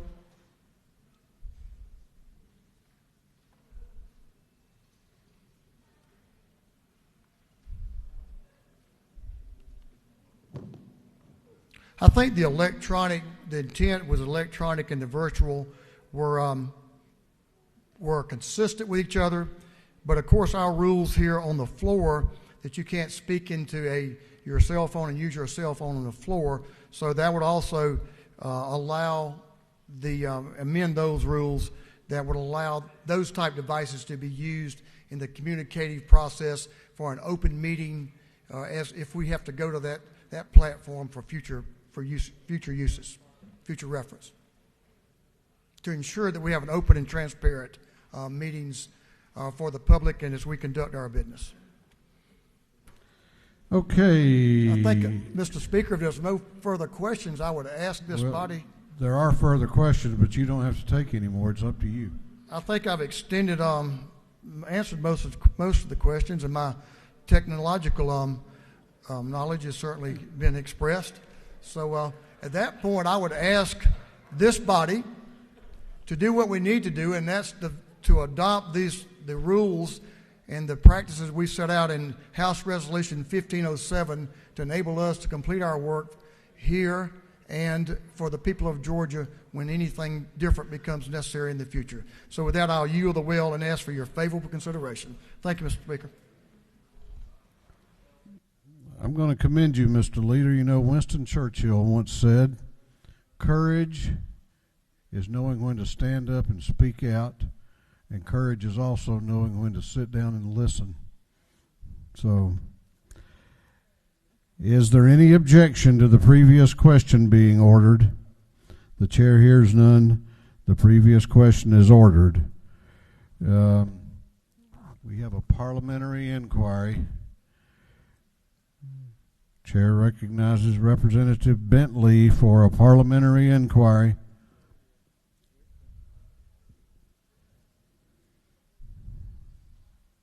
Parliamentary inquiry, Mr. State your inquiry. Is it not true that my husband is in an assisted living center and I have to go there nightly to put him in bed and also go back in the morning and get him out of the bed? And is it not further true that this bill will really help me be able to take care of my husband and do the work of a state representative all at the same time? I know it would, Representative, and I know. Thank you. You are an amazing human being. Thank you. Okay. Couple of ways we can do this. Chair it requires 120 votes. The chair will ask first if there's any objection to adopting the rule change by unanimous consent, whereby the votes of everyone would be cast for it. Is there any objection? Any objection? Here, there is objection, so we will do the roll call. Mr. Clerk, the question before the House is on the adoption of the House Resolution 1507. All those in favor of the adoption of the resolution will vote aye. Those opposed will vote no. And the clerk will read the roll call.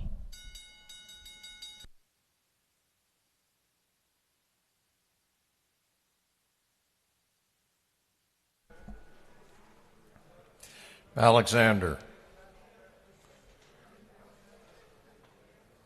Anulowitz, Barr, Barton, Belton, Bennett, Bentley, Benton, Beverly, Blackman, Bodie, Bruce,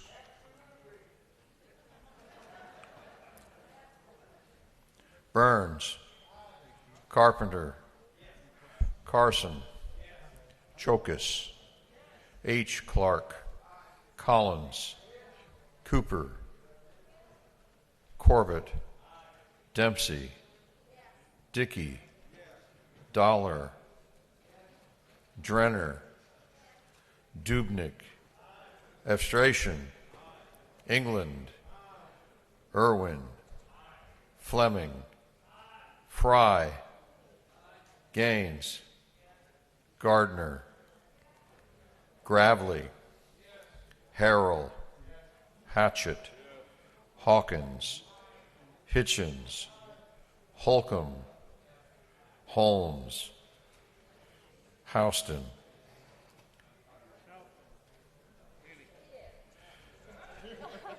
Hughley, M. Jackson, Jaspers, J. Jones, Kelly, Kendrick, Knight, LaHood, LaRicchia, Lumsden, Martin, Mathiak, McCall, G. Morris, Newton, Nix, Oliver, Parrish, Parsons, Petrie, Perkel, Powell, Reeves, Rhodes, Rich, Ridley, Rutledge, Scoggins, Setzler, Silcox, R. Smith, V. Smith, Smyrie, R. Stevens, Tankersley, Tarvin, Taylor, E. Thomas, Trammell, Washburn, Watson, Welch, Werkheiser, Wiedauer, A. Williams, Williamson, Yurda, Allen, Bazemore, Burnow, Cannon, Carter, Jasmine Clark, Cook, Davis, Douglas, Dreyer, Donahue, Earhart, Evans, Frazier, Gilligan,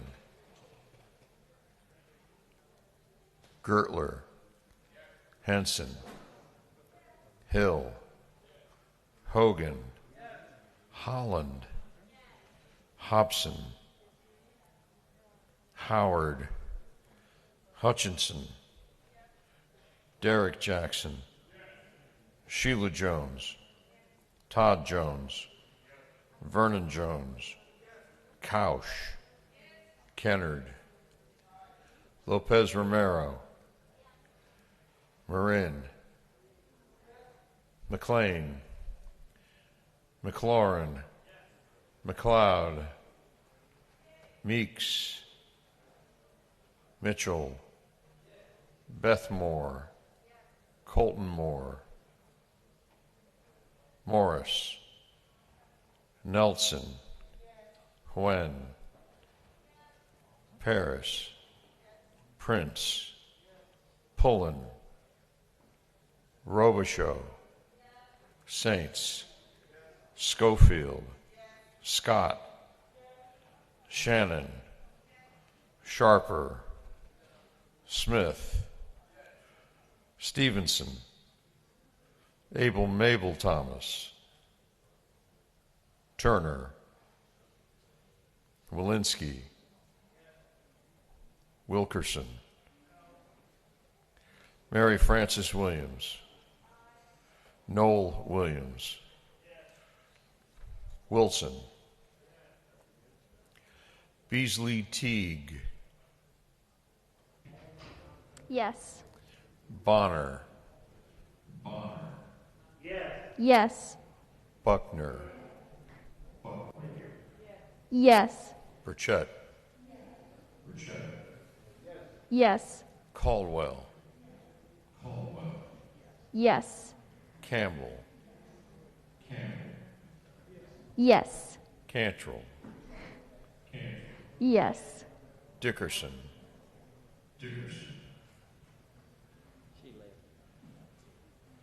Dukes, Yes. Gamble, Yes. Gilliard, Yes. Gordon, Yes. Green, Yes. Gullett, Yes. Jeff Jones, Yes. Kirby, Yes. Flott, Yes. Mathis, Yes. Metz, Yes. Momtahan, Yes. Park, Yes. Rogers, Yes. Singleton, Yes. Stovall, Yes. Rick Williams, Yes, sir. Belton, Cook, Dickerson, Dreyer, Gilligan,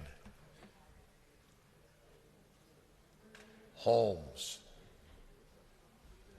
Hobson, Colton Moore, Morris, Stevenson, Tarvin, Abel Mabel Thomas.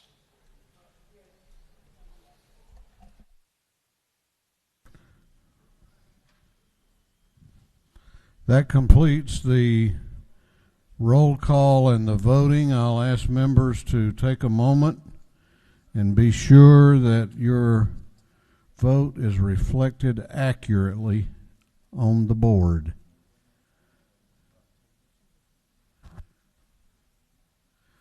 Mr. Clerk, would you lock the machines? Oh, wait.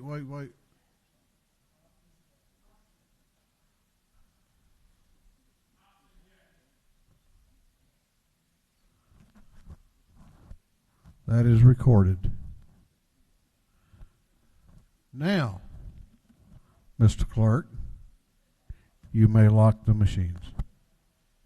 On the adoption of House Resolution 1507, the ayes are 154, the nays are 3. The resolution has been adopted, which contains the change to the rules of the House.